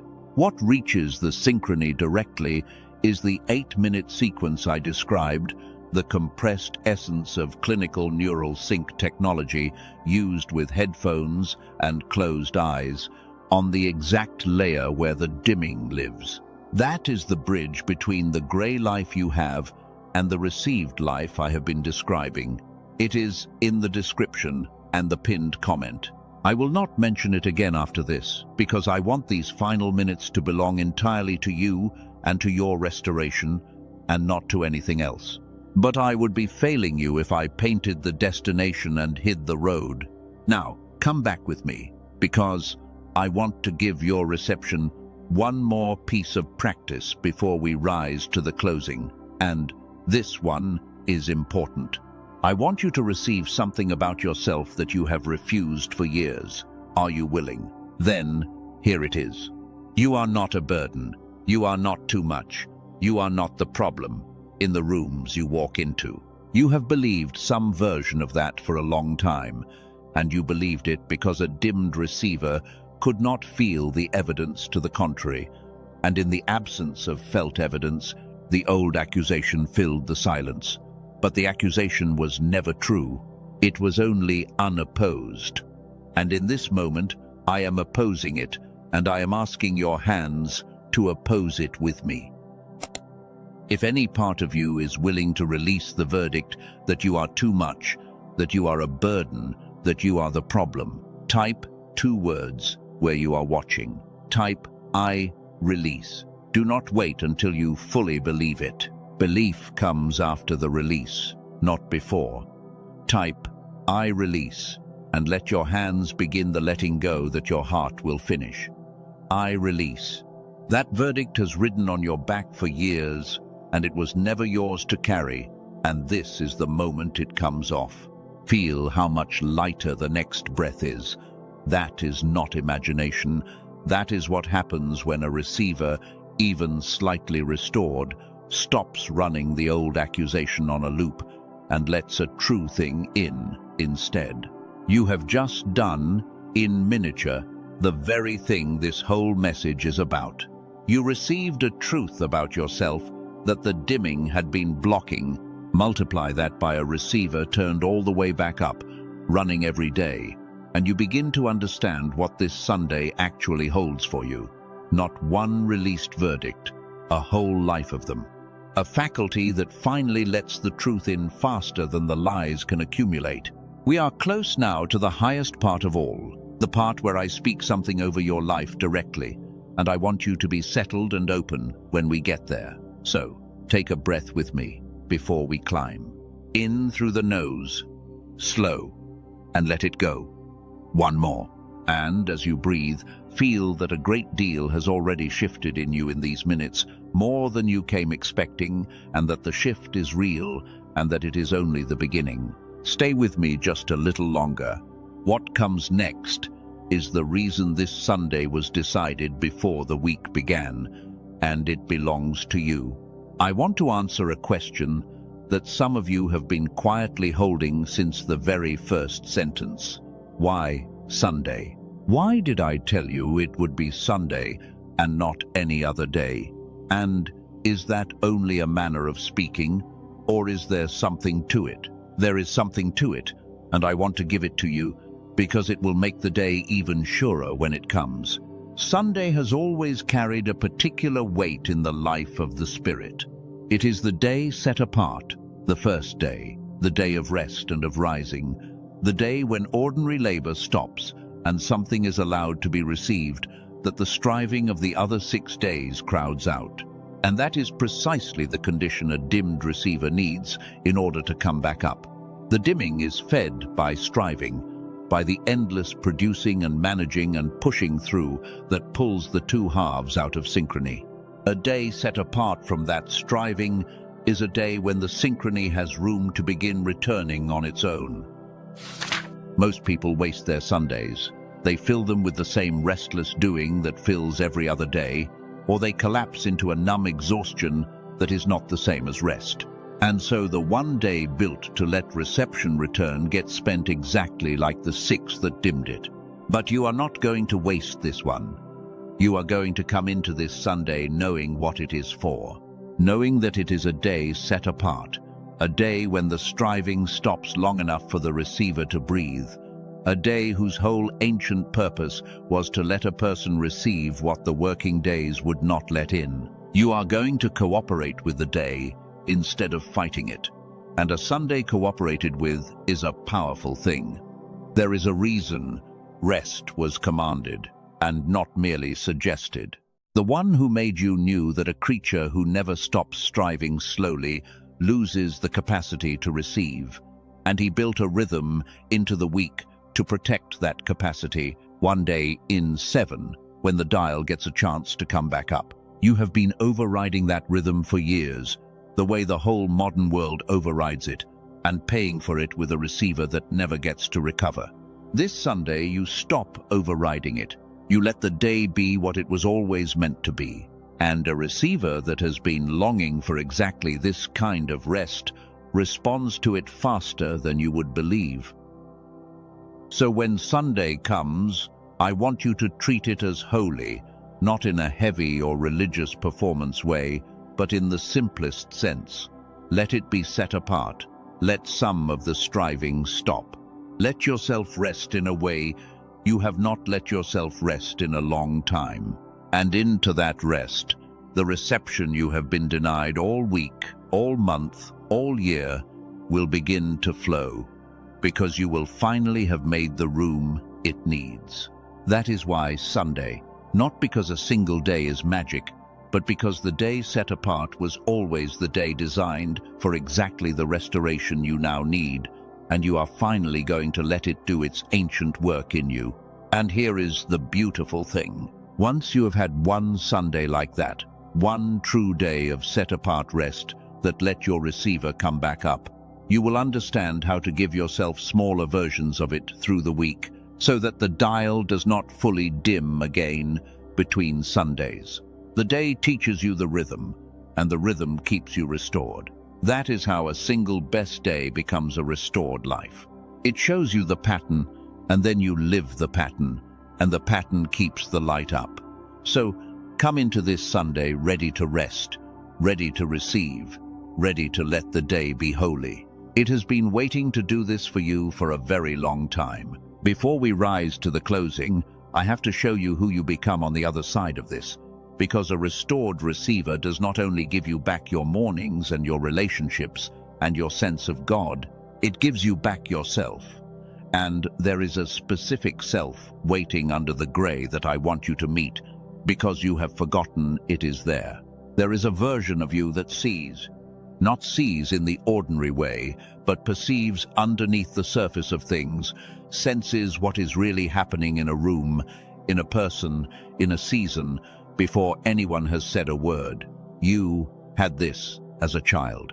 Children see straight through the performances adults put on, and then the dimming took it, because seeing requires a receiver running at full, and a dimmed receiver goes blind to the deeper layer and can only read the surface. You have called yourself naive, or too trusting, or bad at reading people, and none of that was ever true. You were not naive. You were dimmed. And when the receiver comes back up, the seeing comes back with it, and you begin to perceive again what you were always meant to perceive. That is one of the selves waiting for you, the one who sees. There is another self, and this one carries something heavier and more sacred. You come from a line, and somewhere in that line there is a pattern of pain that has repeated for generations, a way of dimming that was handed down from a parent who received it from a parent, each one turning the dial down a little further and passing the lowered setting to the next, as if it were simply the family nature. You inherited a dimmed receiver, in part from people who never knew theirs was dim, and here is what the restoration makes you. It makes you the one in whom the pattern stops. The one who receives the lowered dial and does not pass it on, but turns it back up, and hands the next generation, not the gray they would have inherited, but the color you recovered. You become the cycle breaker. And that is not a small thing. That is one of the most important things a human being can be, because it changes not only your life, but the lives of people who will never know your name. If something in you just went very still at the words cycle breaker, if you felt the weight and the calling of it at once, that is not an accident. That stillness is recognition. It is the self under the gray responding to being seen. Let me give it somewhere to land, because a recognition this important should not pass unmarked.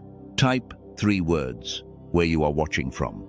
Type IT stops here, meaning the pattern, the inherited dimming, the gray that has run in your line for generations. It stops here with you in this season, because you are the one who finally understood it was a setting and not a fate. Type it and let your hands make the vow your ancestors could not. And there is a third self, and it may be the most beautiful one of all, though it is born from your deepest wound. Everything you have suffered in the grey, every year the dimming cost you, every lonely morning and unanswered prayer and unfelt love, all of it was real, and I will never tell you it was not. But here is what the restoration does with it. It does not waste it. When your receiver comes back up and you walk out of the grey, you carry something that people who were never dimmed do not have. You know the country of the numb from the inside. You know how it feels to stand in the rain and call it drought.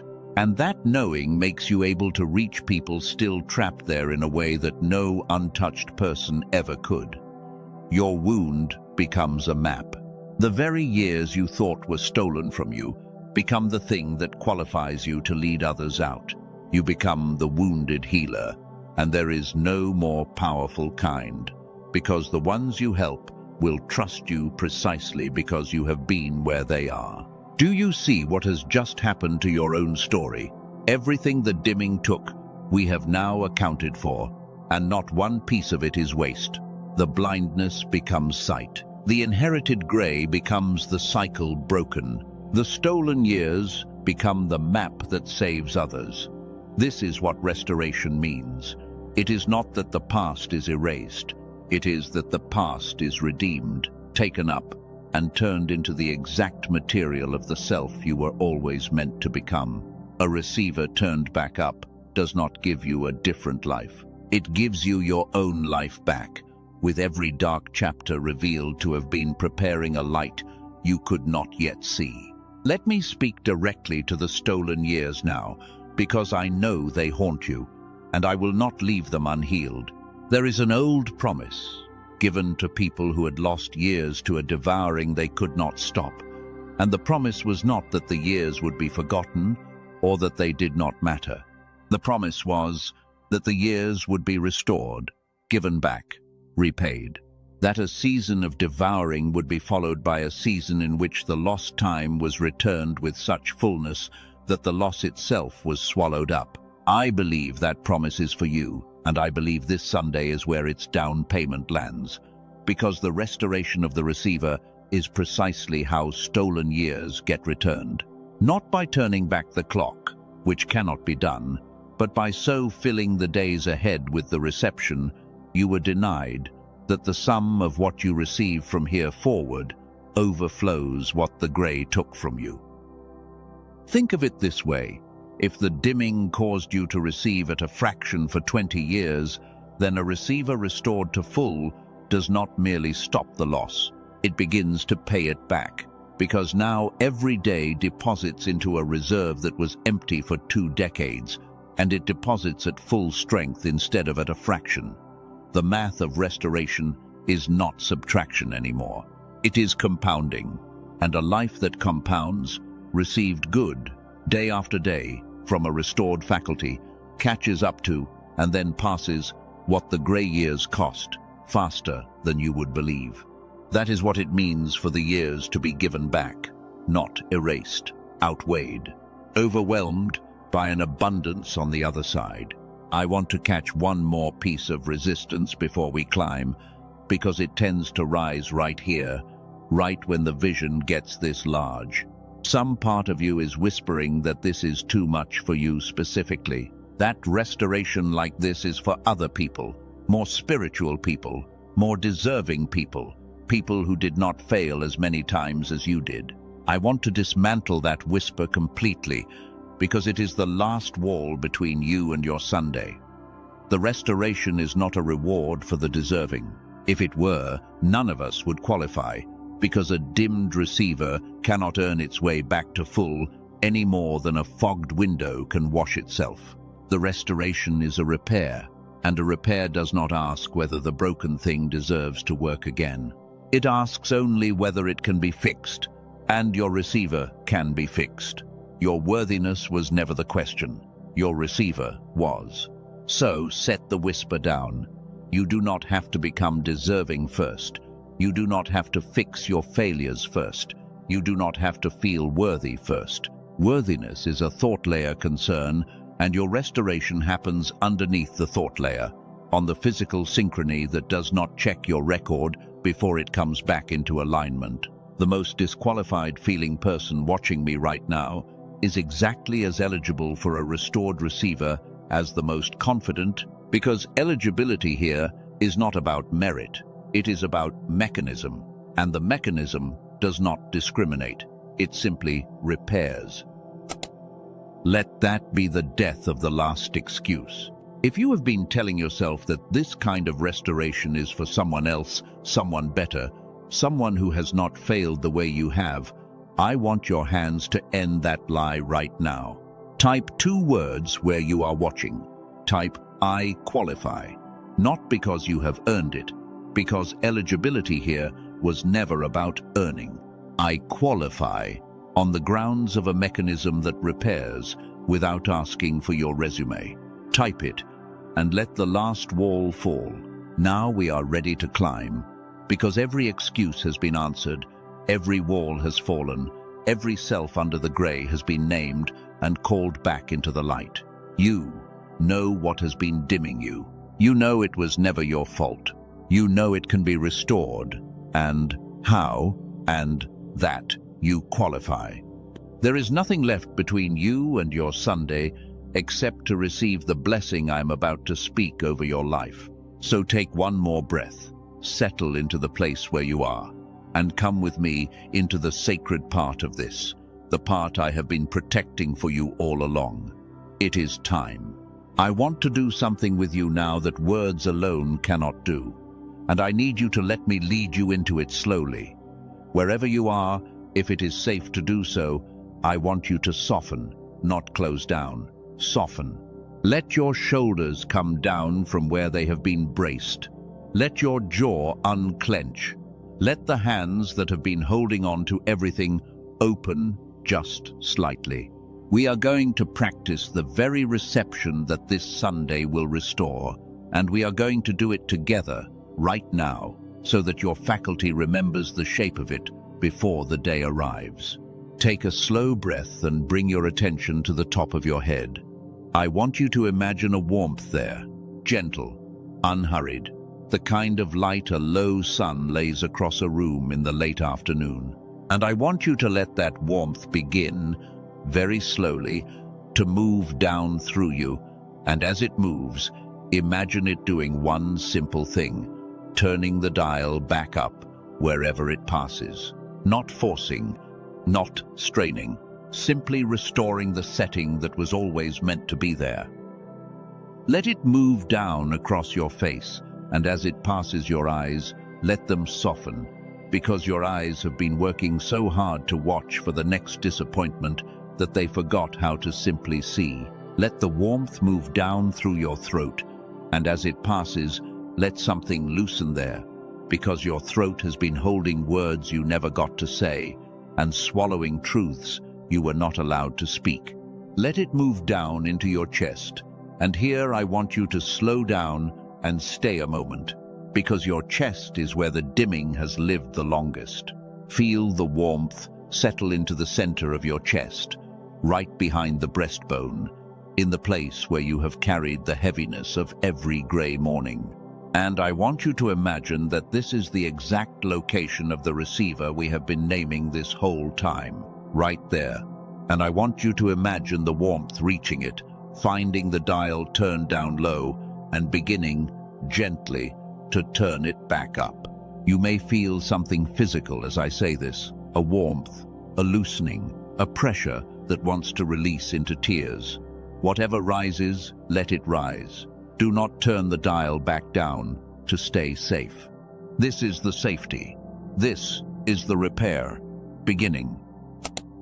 Let the warmth continue down through your stomach, releasing the knot of anxiety that has lived there so long you stopped noticing it. Down through your hips, where you have held years of tension you were never given permission to set down. Down through your legs, all the way to your feet, so that the warmth has now passed through the whole of you, and every place it touched has been turned, however slightly, back toward the setting you were born at.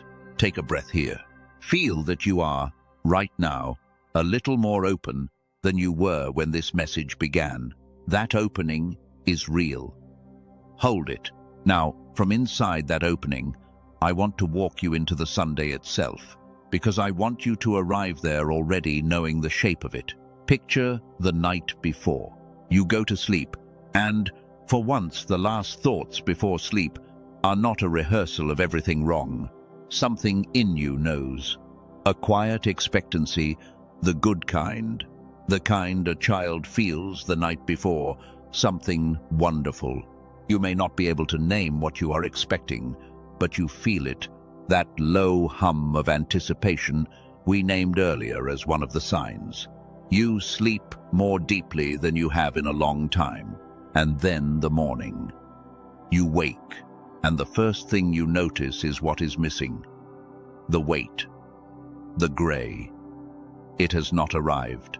You lie still for a moment, almost afraid to move, the way you might hold your breath so as not to disturb something fragile and beautiful. But it is not fragile. It does not leave when you move. You sit up, and the light in the room reaches you, genuinely reaches you, all the way in, the way it did when you were small, and you realize you are receiving. The faculty is up, the window is clear, and a completely ordinary morning is landing in you as the best morning you can remember, not because the morning is extraordinary, but because you are finally able to take an ordinary morning fully in. Picture the first cup and how it tastes like something. Picture stepping outside and how the air actually touches you. Picture a message from someone, an ordinary kind word, and how, instead of bouncing off your numbness, it goes all the way in and warms you. Picture, sometime in that day, a moment of prayer or of quiet, and how the presence you had concluded was gone is simply, unmistakably there, so close it undoes you. And picture yourself in the middle of that day realizing, with a wonder that brings tears, that nothing enormous had to happen, that this is not the best day because the circumstances were spectacular. This is the best day because you came back online. And a person who is fully online experiences even an ordinary Sunday as overwhelming grace. That is the Sunday I am promising you. Not a lottery win, not a dramatic rescue, something better and surer than either. The return of your ability to receive, so that the ordinary life you already have is revealed to be full of a good you have been unable to feel. And once you have had one such day, you understand that this is not a single event to chase, but a new way of being that is now available to you every day for the rest of your life, as long as you keep the receiver turned up. One restored Sunday is the doorway. What lies beyond it is a whole life lived in color. I want to speak to the different people listening to me because you are not all in the same place, and I do not want anyone to feel this pass them by. Some of you are so deep in the gray right now that even this has been hard to feel, and a quiet voice has been telling you that everyone else can receive this except you.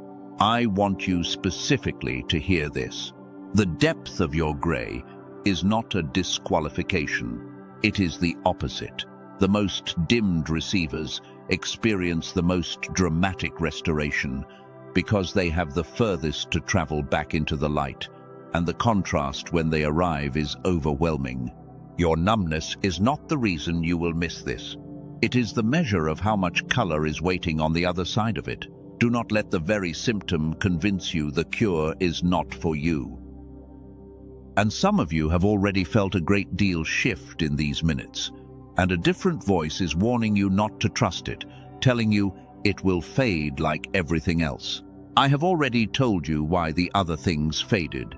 They worked on the thought layer. What has shifted in you today has begun to reach deeper, because we have not only informed you, we have practiced reception together, again and again, with your own hands testifying. That lays down a different kind of track.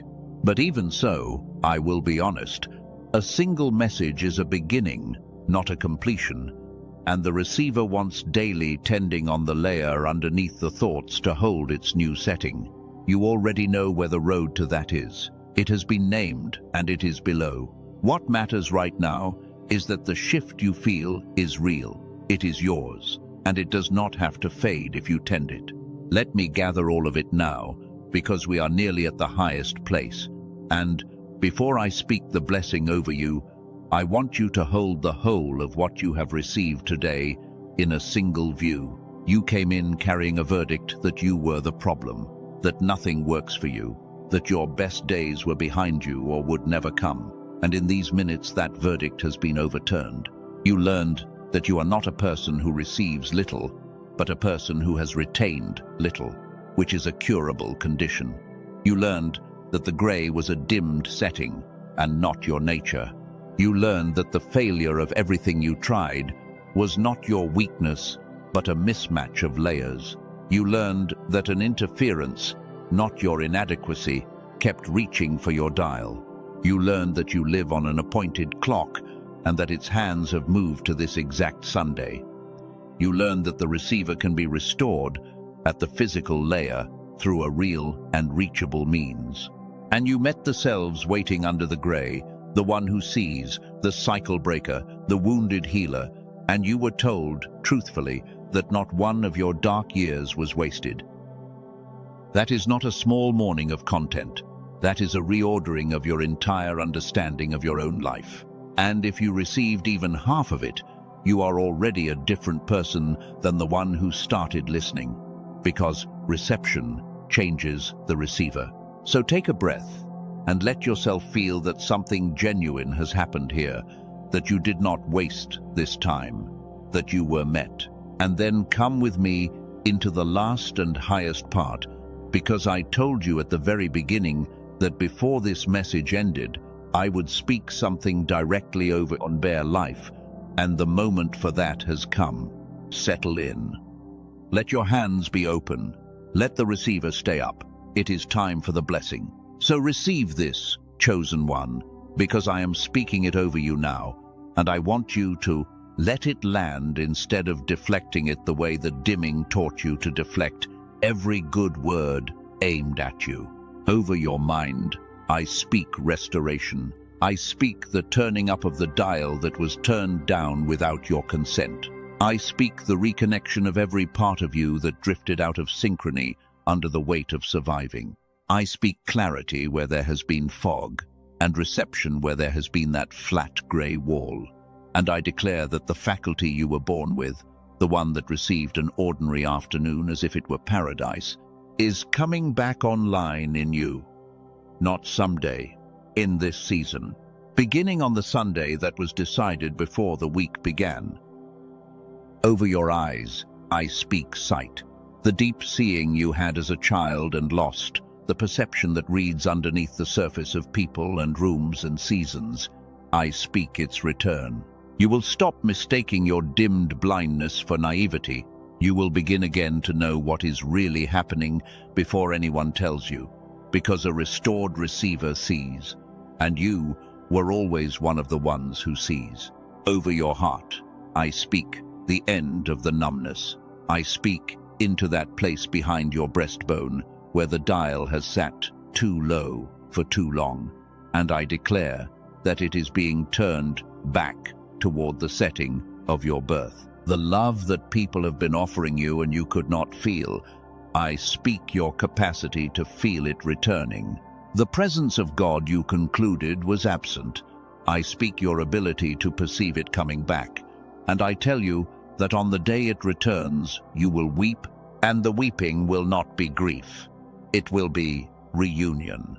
Over your mornings, I speak a new default, no longer the grey that arrives before the day has earned it. I speak a morning that lands. I speak the light through your window reaching all the way in.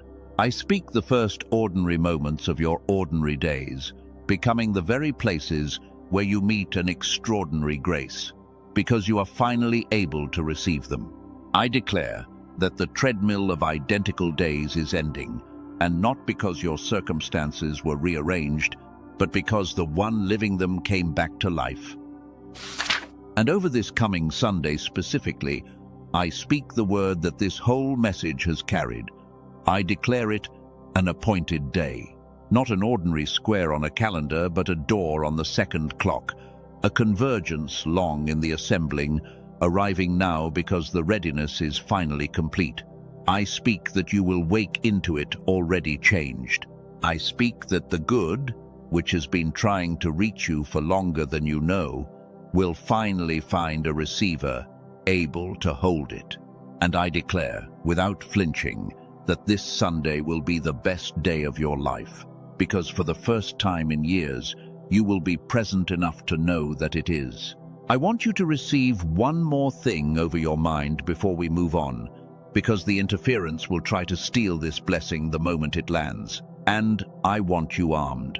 When the heaviness tries to return, as it will try, because it does not surrender territory quietly, you are going to remember that it is not you, and it is not truth. It is the old hand reaching for the old dial. And you are going to do what you have practiced today. You are going to name it, and keep your setting where it has been restored, and let the naming loosen its grip.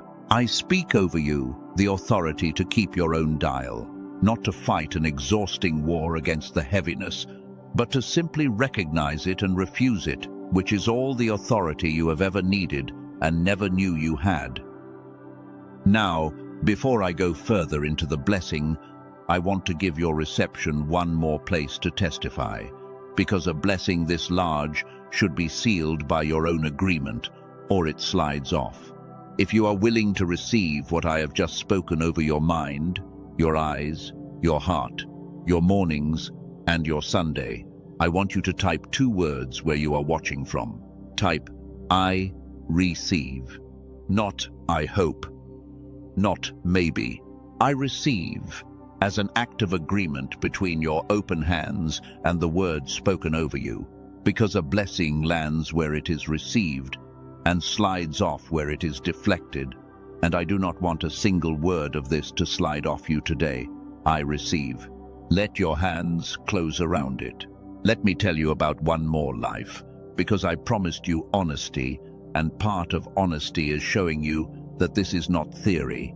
There was a woman, older, who had spent decades as the strong one in a family that leaned on her and rarely asked how she was.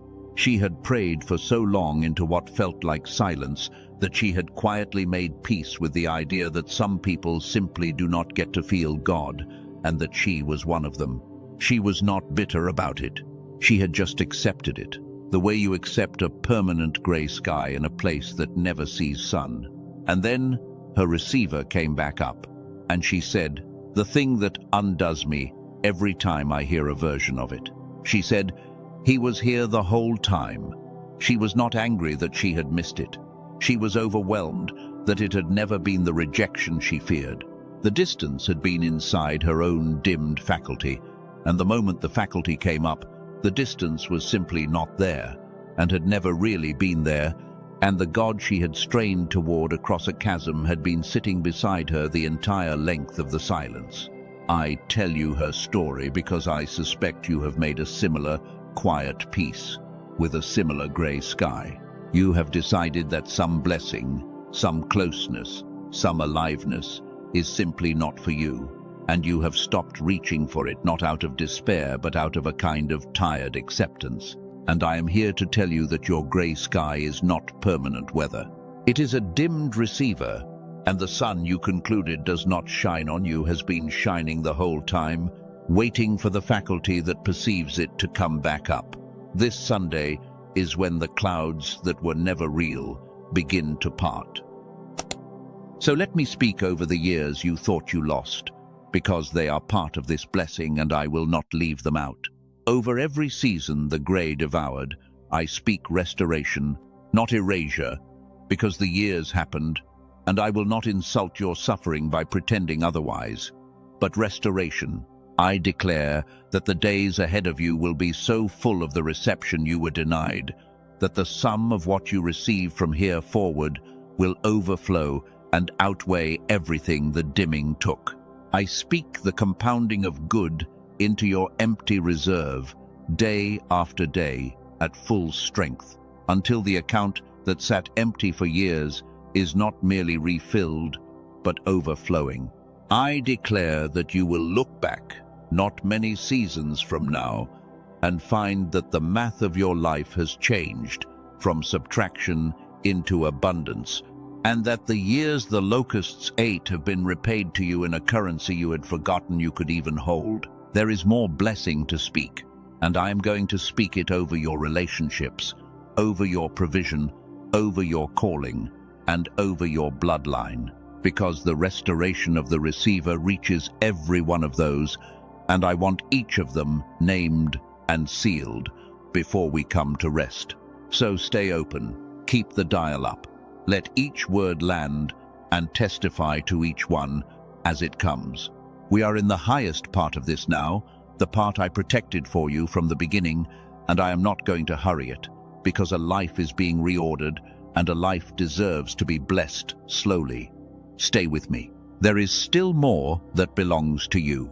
Over your relationships, chosen one, I speak the end of a loneliness that was never as true as it felt. You have been lonely inside rooms full of people who love you, and you concluded the loneliness meant you were unloved, when all along it meant you were unable to receive the love that was there. So I speak your receiving back. I declare that the affection in a familiar voice will begin to reach you, that the loyalty of the ones who stayed, which you could never quite feel and therefore never quite trusted, will become real and warm and undeniable to you. And as it lands, I speak the softening of everything you built to protect yourself from a loneliness that is now dissolving. I want to be honest about what this does to the people around you, because it is beautiful and I want you to expect it.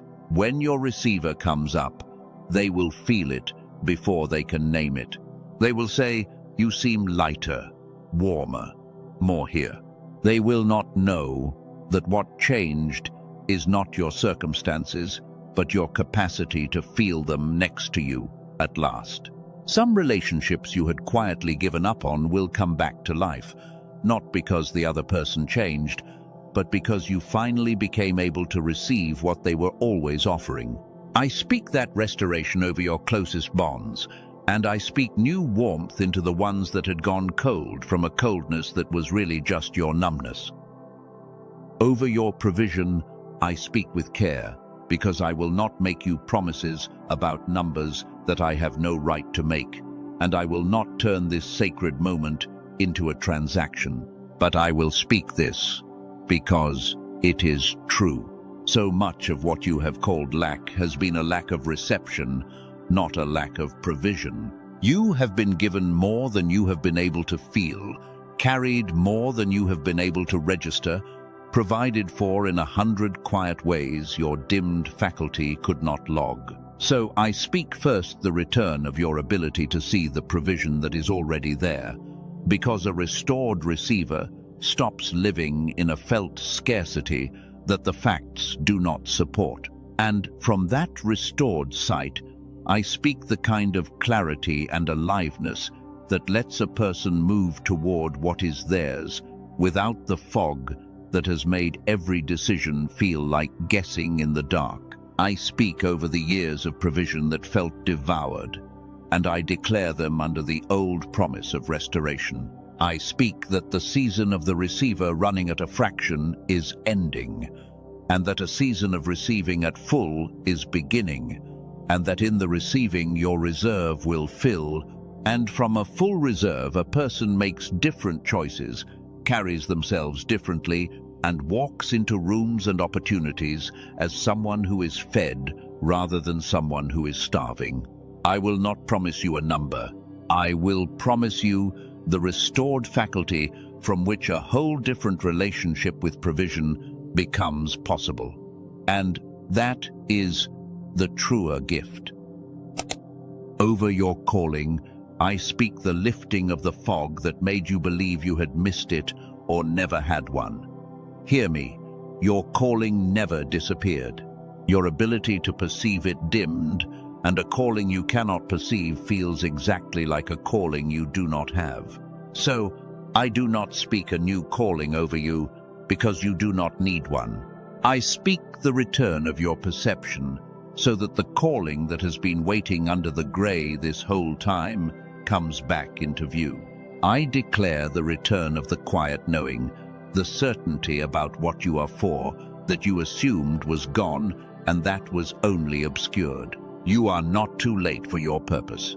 You have been unable to see it, and this season your sight returns, and with it, your purpose, exactly where you left it, patient and intact. And over your bloodline I speak the heaviest and most sacred word of all. You come from a line, and in that line a dimming has been handed down, parent to child, each generation turning the dial a little lower and passing on the grey, as if it was simply the family nature. I declare over you that the inheritance stops. I speak you as the one in whom the pattern breaks, not the one who receives the lowered dial and passes it on, but the one who receives it, understands it at last as a setting and not a fate, turns it back up, and hands to the ones who come after you, not the grey they were owed, but the color you recovered. I seal you as a cycle breaker, and I declare that generations who will never know your name will live in a light that traces back to a decision you made in a tired season when you finally understood that you did not have to pass the darkness on. If you feel the weight of that, if you feel what it means to be the one who ends it, I want you to seal it with your hands, the way you have sealed everything sacred today. Type 3 words where you are watching from. Type "the line changes," meaning your line, your bloodline, the pattern that ran through the ones before you and would have run through the ones after you.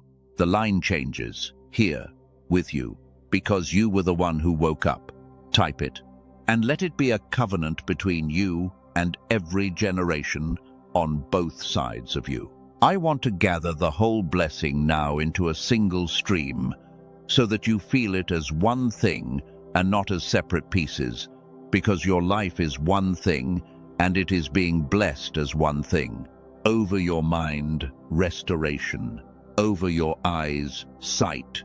Over your heart, the end of the numbness. Over your mornings, a new default. Over this Sunday, an appointed door. Over your loneliness, the return of received love. Over your provision, the sight to see what is already there, and the fullness to move toward what is yours. Over your calling, the lifting of the fog. Over your bloodline, the breaking of the pattern. One stream, one restoration, one receiver coming back up, and a whole life changing on top of it because the one living it came back to life. And underneath all of it, the quiet promise that this is not only words, that there is a real means by which the receiver comes back up and stays up, a means that reaches the layer underneath the thought where your dimming has lived, and that it is within your reach, and that you already know where the road to it is. I have kept my promise to you. I told you at the beginning I would speak something over your life before this ended, and I have spoken it over every part of you, and I have hidden nothing, neither the depth of the diagnosis nor the reality of the cure. What remains now is only to bring you to rest, and to seal what has been spoken, and to send you into your Sunday as a different person than the one who arrived. So take a breath with me, chosen one. The blessing has been spoken. Now, let us bring it home. But before I bring you all the way to rest, there is something I have been holding for this exact moment, because you are ready for it now, in a way you were not at the beginning, and it will make your Sunday even surer. I want to show you why the childhood version of you could receive so fully, and what exactly was lost. Because when you understand the shape of what was lost, you understand precisely what is being restored. When you were very young, the two halves of your inner life worked together as one. There was not yet a wall between the part of you that reasons and the part of you that feels and senses and receives. They spoke to each other freely, constantly, in a synchrony so complete that you did not experience them as two things at all. That synchrony is the physical foundation of what I have been calling full reception. It is why a child can look at a patch of sunlight on the floor and be flooded genuinely flooded with wonder.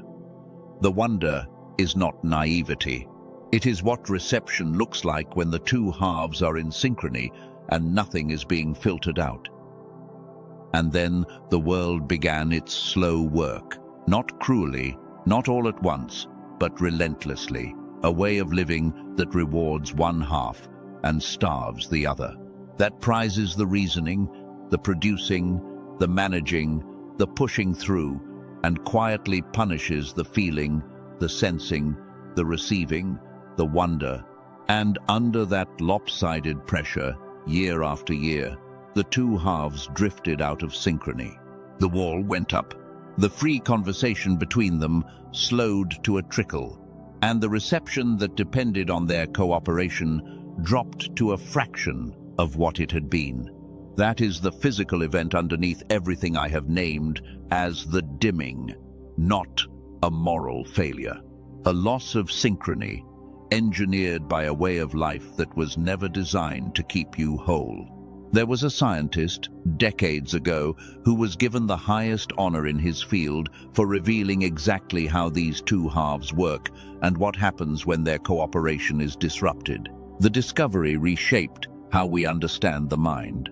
And what it revealed, at its heart, is that the two halves are meant to function together, that the whole is greater than either part, and that a great deal of human capacity that we consider rare and gifted is really just what happens when the synchrony that was normal in childhood is preserved or restored into adulthood.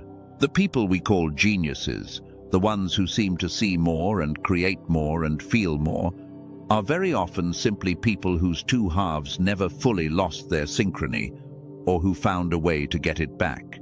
I tell you this because it means your restoration is not mystical, wishful thinking. It rests on something real and studied and understood. The receiver we have been naming this whole time has a physical signature, and that signature is the synchrony between your two halves. And that synchrony can be measured, and it can be lost, and, crucially, it can be restored. You are not hoping for magic on Sunday. You are positioned for the recovery of a specific, real thing that was specifically really lost. And a thing that was lost by a mechanism can be regained by addressing that mechanism. Now, let me tell you about a man, because I have given you a great deal of principle, and you need another life to hold it in. There was a man from Texas, the kind of man who holds everything together for everyone around him, while his own interior goes thin and distant. He described his prayer life as having become like talking into a wall. And I want you to notice, because I have used that exact image about you, that people who have never spoken to each other reach for the same words to describe the dimming, which tells you it is a real and common condition and not your private failure. His frequency was right, he said. He was still sincere. He was still showing up, but the receiver was off, so the sincerity produced nothing he could feel. And then, a couple of weeks after his synchrony began to be restored, he woke up one morning and described his mind as finally running on all of what it was supposed to run on. The fog that had been so constant he had stopped even registering it as fog was simply gone. Notice what he did not say. He did not say his problems disappeared. He did not say he won a lottery or received a miracle of circumstance. He said the fog lifted and his mind came back online. That is the restoration. It is not a change in your circumstances. It is the return of the faculty that determines whether you can receive your circumstances, your relationships, your provision, your God, at full instead of at a fraction. And once you understand that this is what is on offer, you stop waiting for the wrong thing. You stop waiting for the world to hand you something big enough to break through your numbness, and you start reaching for the repair of the numbness itself. And there was a woman from Manhattan whose story carries the generational weight I spoke over your bloodline. And I want you to hear it because some of you are the first in your line to even attempt this. She came from a lineage of women who had all in their own ways lived dimmed, each one handing the grey to the next as if it were simply what the women of that family were.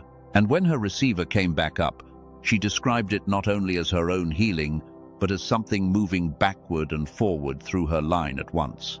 She wept for the mother and grandmother who never got this, and she made a vow over the daughter who would never have to inherit the grey, because it stopped with her.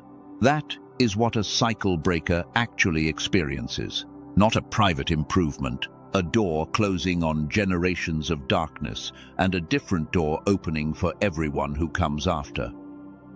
If you are the first in your line to reach for this, I want you to feel the sacredness of that and not the loneliness of it.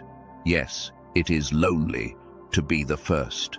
No one before you can show you the way, and some of them may not even understand what you are doing. But the first one is the most important one, because the first one is the one who changes the direction of everything downstream.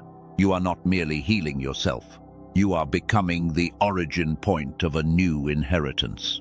And that is worth every hard step it takes to get there.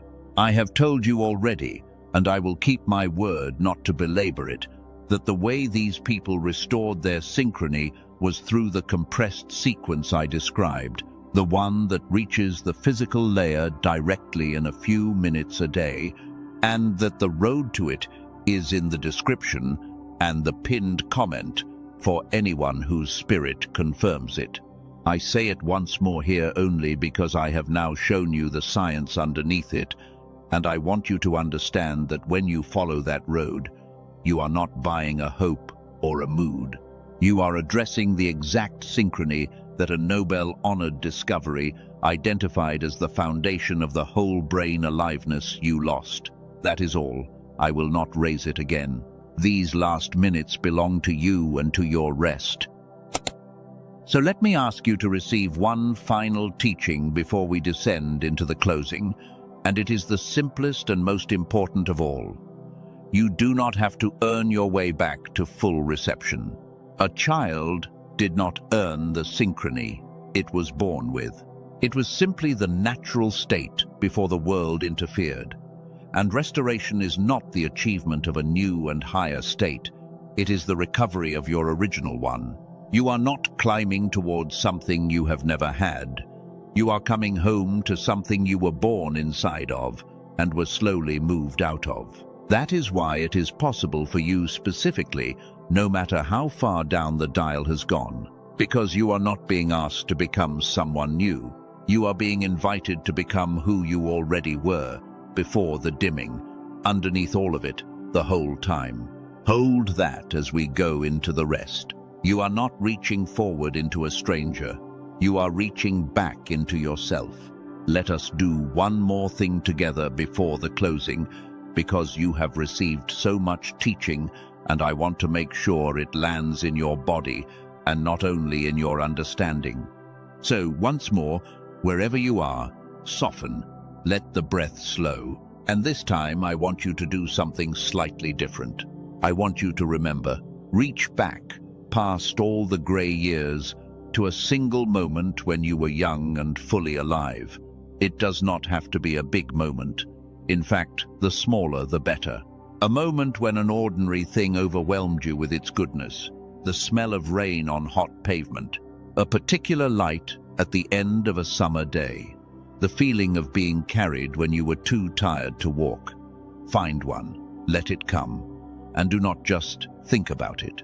Let yourself drop into it, into the felt texture of it, into how completely you received that moment when your synchrony was whole. Feel how much of it you took in. Feel that there was no wall between you and the experience, that it landed in you fully, that your whole self was present to it. That, right there, is the setting we are restoring, not a memory to be nostalgic about, a capacity to be recovered. You are not longing for a lost past.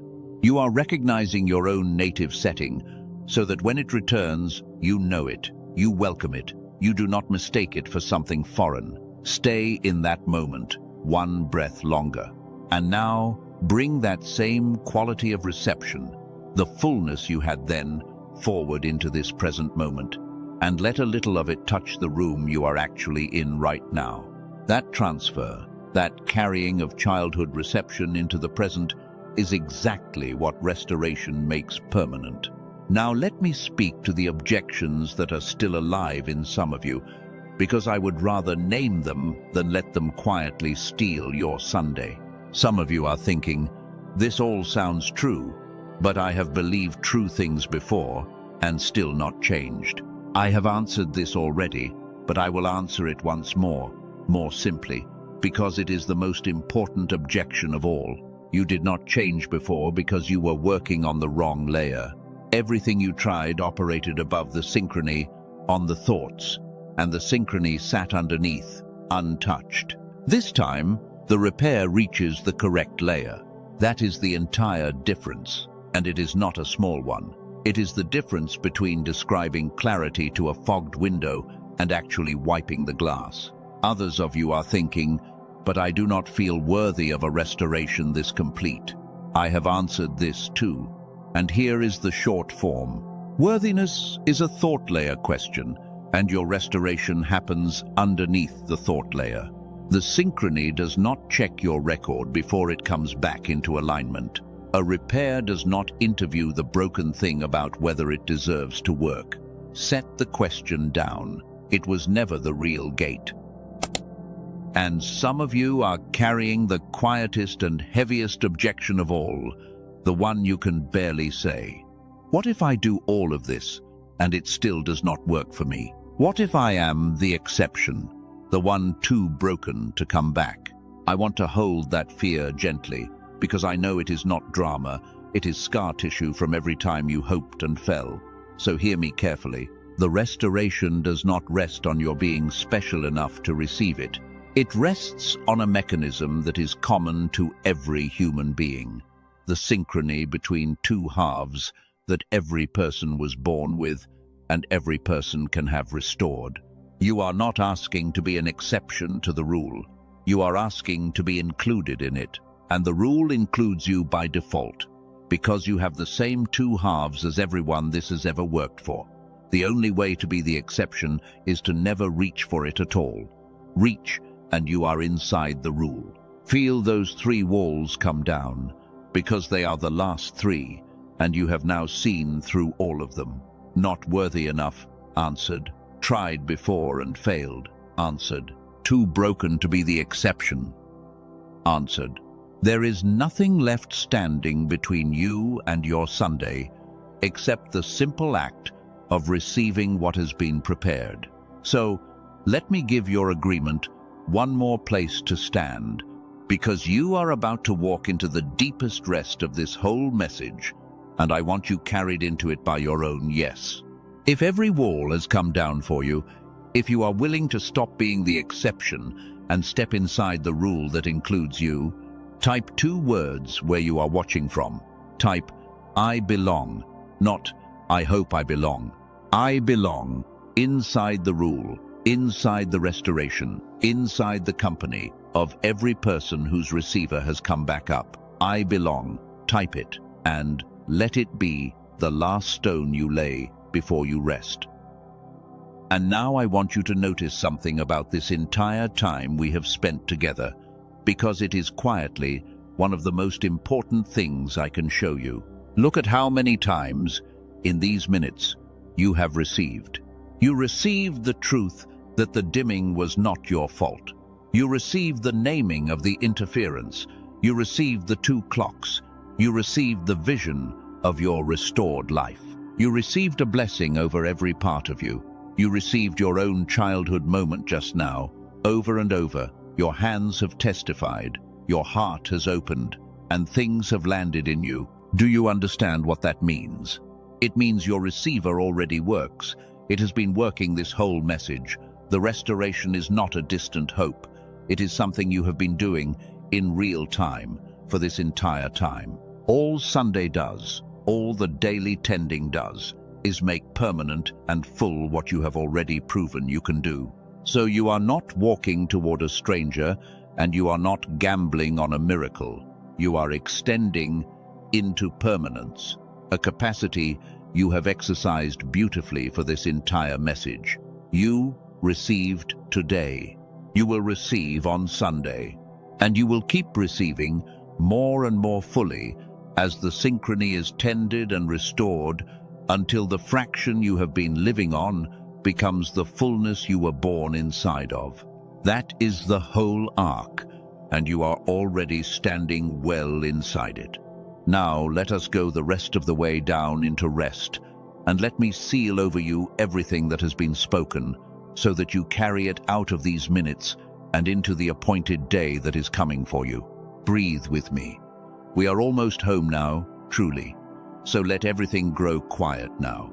The teaching is done. The blessing has been spoken. There is nothing left for you to understand, nothing left to figure out, nothing left to reach for. For these last minutes, I only want you to rest in what has already happened, because something has happened, and a thing this real deserves to be honored slowly before you carry it out into your week. Let us begin the rest with gratitude, not the performed kind, not the kind you force because you were told you should, but the quiet kind that rises on its own when a person finally sees clearly. Because look at what is true. You came into these minutes believing you were the problem, and you are leaving knowing you were the target of an interference that was never as strong as it pretended to be. You came in believing your best days were behind you, and you are leaving knowing they have been waiting in front of you for a receiver able to hold them. That is not a small shift. That is a life turning on its hinge, and it is worth a moment of still gratitude.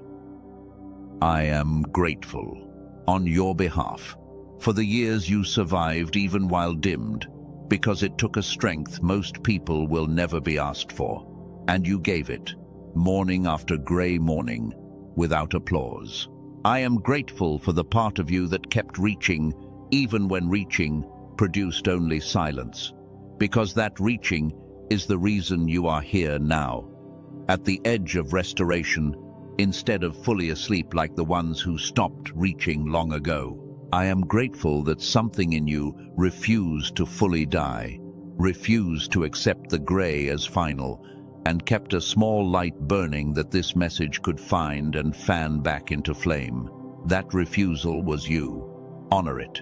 And if there is a God you have been straining toward across what felt like a great distance, I want you to consider being grateful to him now, not for finally showing up, because he never left, but for having stayed beside you through the entire silence, present the whole time, waiting with a patience you could not perceive for the day your receiver would come back up and you would finally know he had been there. That is not a God who abandoned you. That is a God who sat with you in a dark room you thought was empty for years without leaving, so that when the lights came up, he would be the first thing you saw. Let a little gratitude rise for that. It is safe too. He earned it in the dark. Now I want you to simply witness where you are. Do not try to change anything or reach for anything. Just notice. Notice that you are more open than when you began. Notice that some weight you walked in with is not sitting on you as heavily now.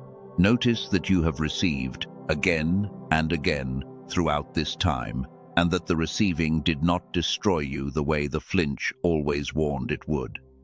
You are still here. You are more here than you were, and nothing bad came of opening. Let that be evidence your body can keep.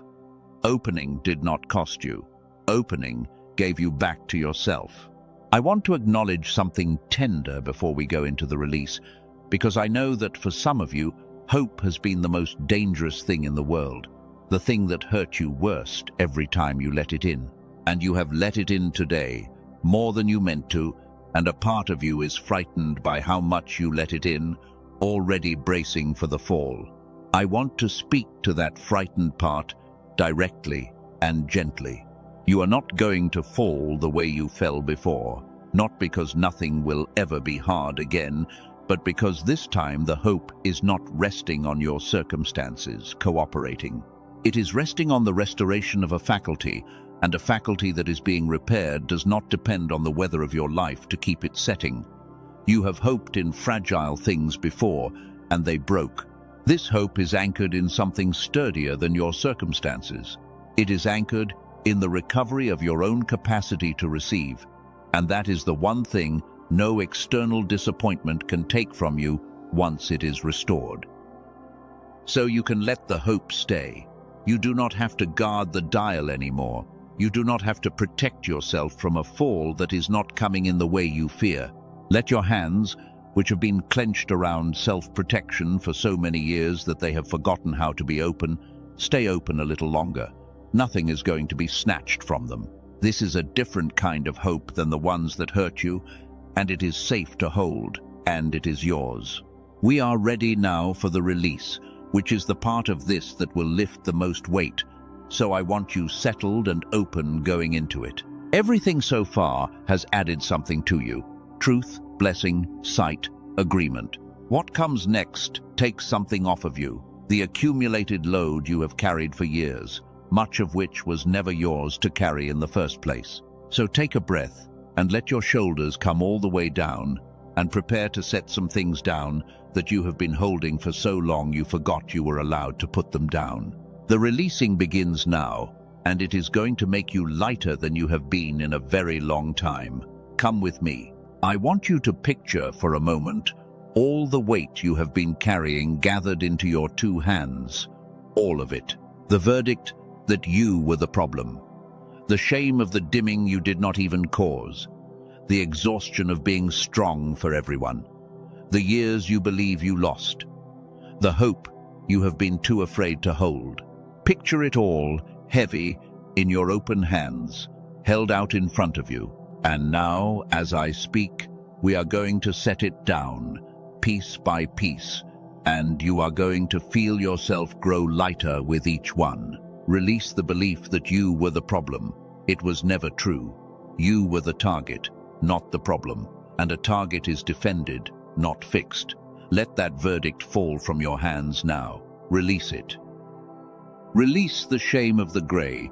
You did not turn your own dial down out of weakness. A child protected itself. An adult survived. And the dimming was the residue of your strength, not your failure. There is nothing to be ashamed of in having survived. Release the shame. Let it fall. Release the exhaustion of carrying everyone. You were never meant to be the one who holds it all together while your own interior goes thin. You are allowed to be held. You are allowed to receive instead of only pouring out. Release the crushing weight of being the strong one. Let it fall. Release the years you think you lost. They are being restored, repaid, overwhelmed by an abundance on the other side, and clutching them in grief only keeps your hands too full to receive what is coming. Release the lost years into the promise that gives them back. Let them fall. Release the accusation that you are too much, a burden, the wrong one in the room. It was never true. It was only unopposed, and you have opposed it today. Release it fully now. Let it fall. Release the flinch, the reflex that pulls you away from good news before it can hurt you, the guarding of the dial, the refusal to hope so you cannot be disappointed. It has cost you far more than it ever protected. Release the flinch. Let your hands open all the way. Let it fall. Release the fear that you are the exception, the one too broken to come back. You are inside the rule, not outside it. You have the same two halves as everyone this has ever worked for. Release the fear of being the one it will not reach. Let it fall. Release the need to understand exactly how everything will unfold before you are willing to hope. You do not have to see the whole road. You only have to take the next step into your Sunday. Release the demand for certainty. Let it fall. Release the old timeline, the one that told you that you are late, behind, too far gone, out of time. You live on the appointed clock, and its hands have moved to now. Release the tyranny of the ordinary clock. Let it fall. And release, last of all, the version of you that had made peace with the grey. The one who accepted the muted life as final, who stopped expecting color, who called the numbness normal. Thank that version of you, because it kept you alive through a long, dark season. And now, gently, release it, because you do not need it anymore. Let it fall. Let it all fall. Feel your hands. They are empty now. For the first time in longer than you can remember, they are not gripping the weight. And do you notice that nothing terrible happened when you set it down? The sky did not fall. You did not collapse. You are lighter, and you are still standing, and you are more yourself than you were a moment ago. This is what you have been afraid to do for years, and it turns out that setting the weight down was never the danger. Carrying it was. And now that your hands are empty, they are finally able to receive. That was the whole reason for the release. Not to leave you with empty hands, but to empty them so that they could be filled with something better than the weight they were holding. You cannot receive a best day with hands full of old burdens.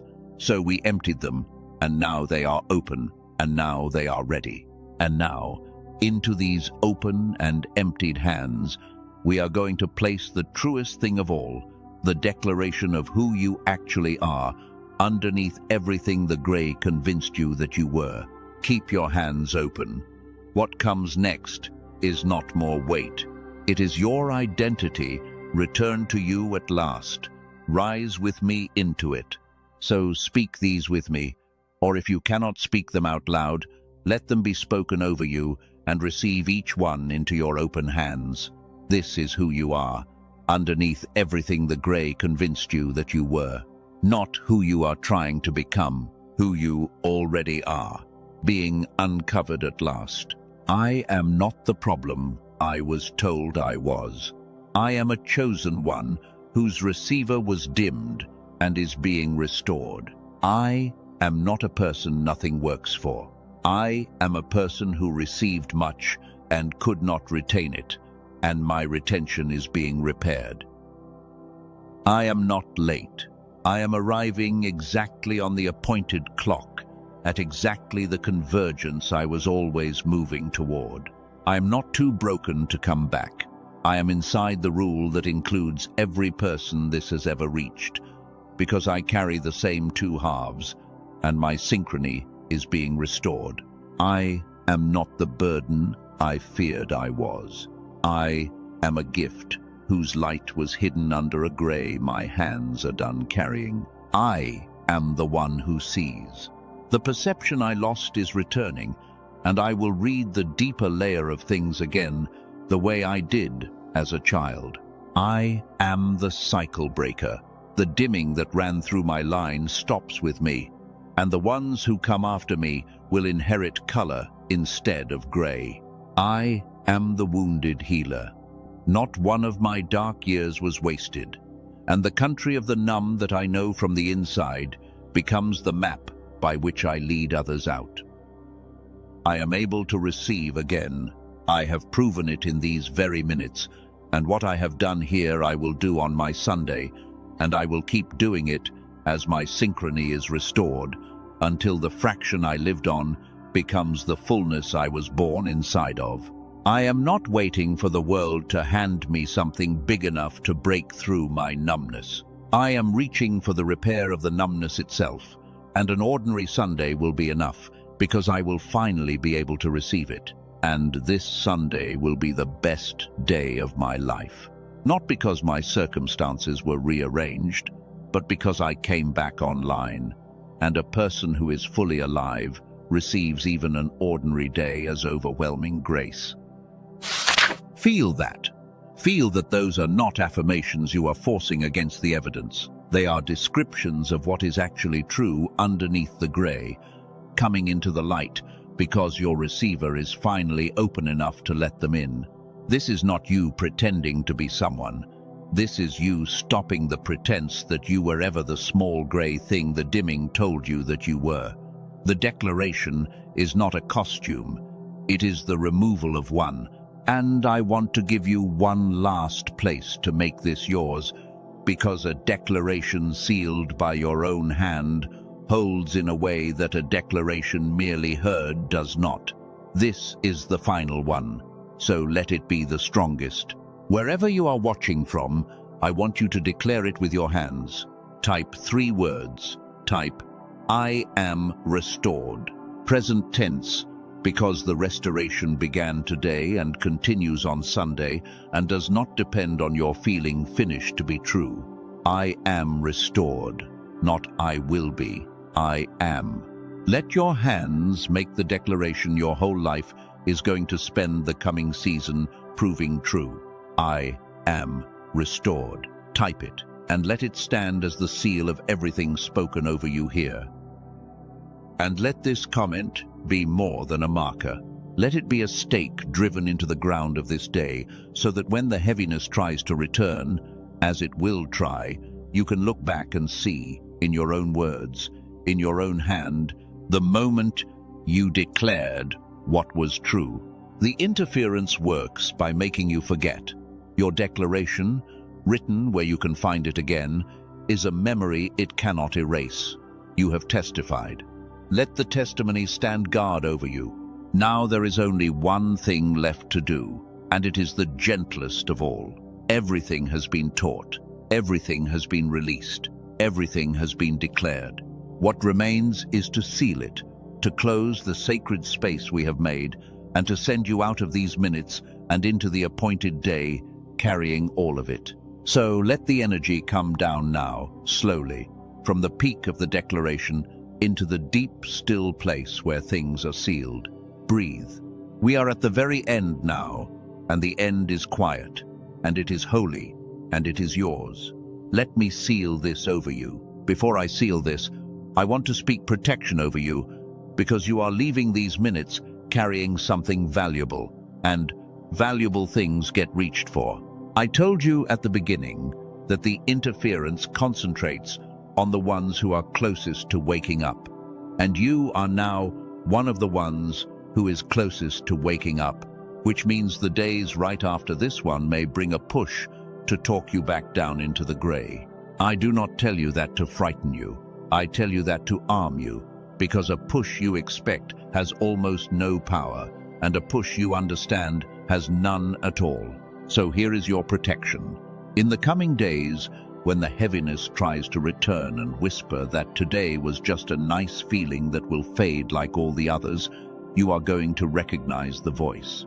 You are not going to argue with it, because you do not argue with a thing that has no standing. You are simply going to name it. That is the flinch. That is the old hand reaching for the old dial. And you are going to keep your setting where it was restored and refuse to turn it back down. And the naming alone will loosen its grip, because it only ever had power while it was hidden. I speak that recognition over you now as a permanent defense. The interference will never again be anonymous to you. You have seen its face. It cannot work on you the way it worked before. And I speak protection over the shift that happened in you today, that it would not be a candle the next hard morning blows out, but a coal that stays warm underneath everything and can be fanned back to flame whenever you return to it. You will have hard days still. I will not lie to you and say the road from here is all light, but a hard day for a restored receiver is a completely different thing than a hard day for a dimmed one, because even in the difficulty, the reserve keeps feeding you, the good keeps landing, and the darkness can no longer convince you that it is the whole of reality. I speak that protection over your low days. Even they will not be what they were. Now let me seal this, and I am going to do it slowly, because a seal is not a rushed thing. What has been spoken over you today is sealed. The truth that the dimming was never your fault, sealed. The naming of the interference and your authority to refuse it, sealed.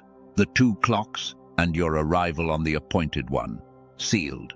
The blessing over your mind, your eyes, your heart, your mornings, your relationships, your provision, your calling, and your bloodline, sealed. The release of every weight you set down, sealed.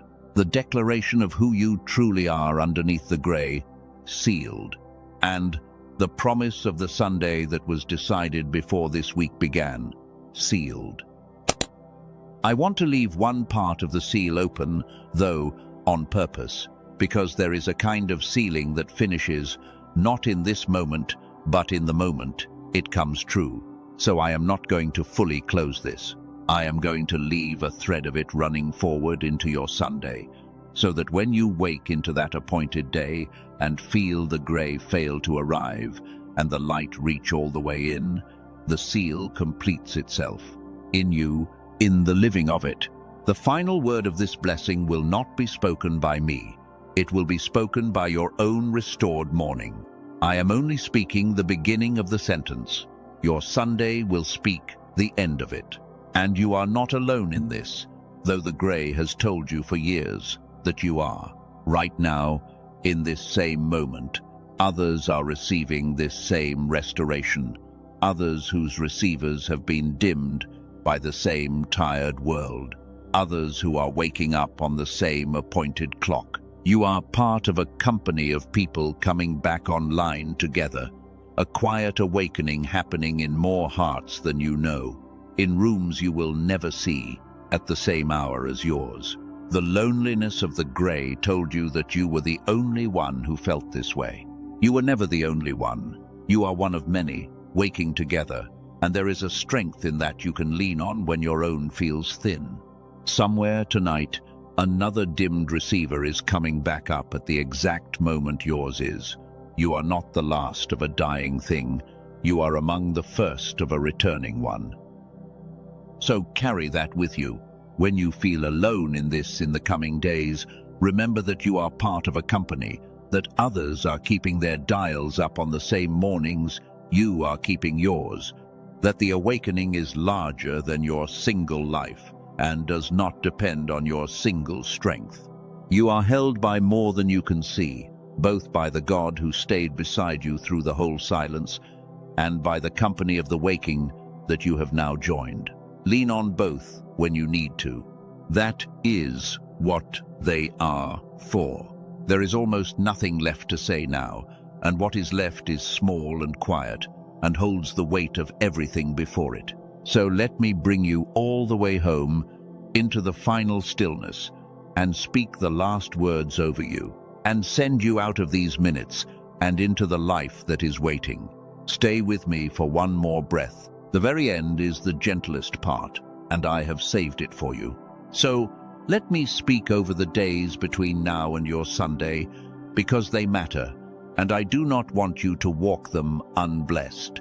Tomorrow, when you wake, the grey may still be there, and I want you to be ready for that, because the interference loves to use the very next morning to convince you that nothing happened here. If tomorrow arrives grey, I do not want you to panic and decide it did not work. The restoration is a turning of a dial that was set low for years, and a dial set low for years does not always leap to full in a single night. Sometimes it comes up in stages. So, if tomorrow is still grey, you are going to say, this is the old setting, not the final one, and the turning has begun, and my Sunday is still coming. And you are going to keep your hands open and tend the receiver, and not let one grey morning rewrite everything you received today. And over each day this week, I speak a small returning, a moment on Monday, when a colour reaches you that would not have reached you last week, a moment on Tuesday, when a kind word lands instead of bouncing off, a moment midweek, when you catch yourself receiving something ordinary more fully than you have in years, and you remember this, and you smile, because you know what is happening. I speak these small returnings over your week, like the first drops before rain, each one a sign that the larger reception is on its way, each one building toward the day when it arrives in full.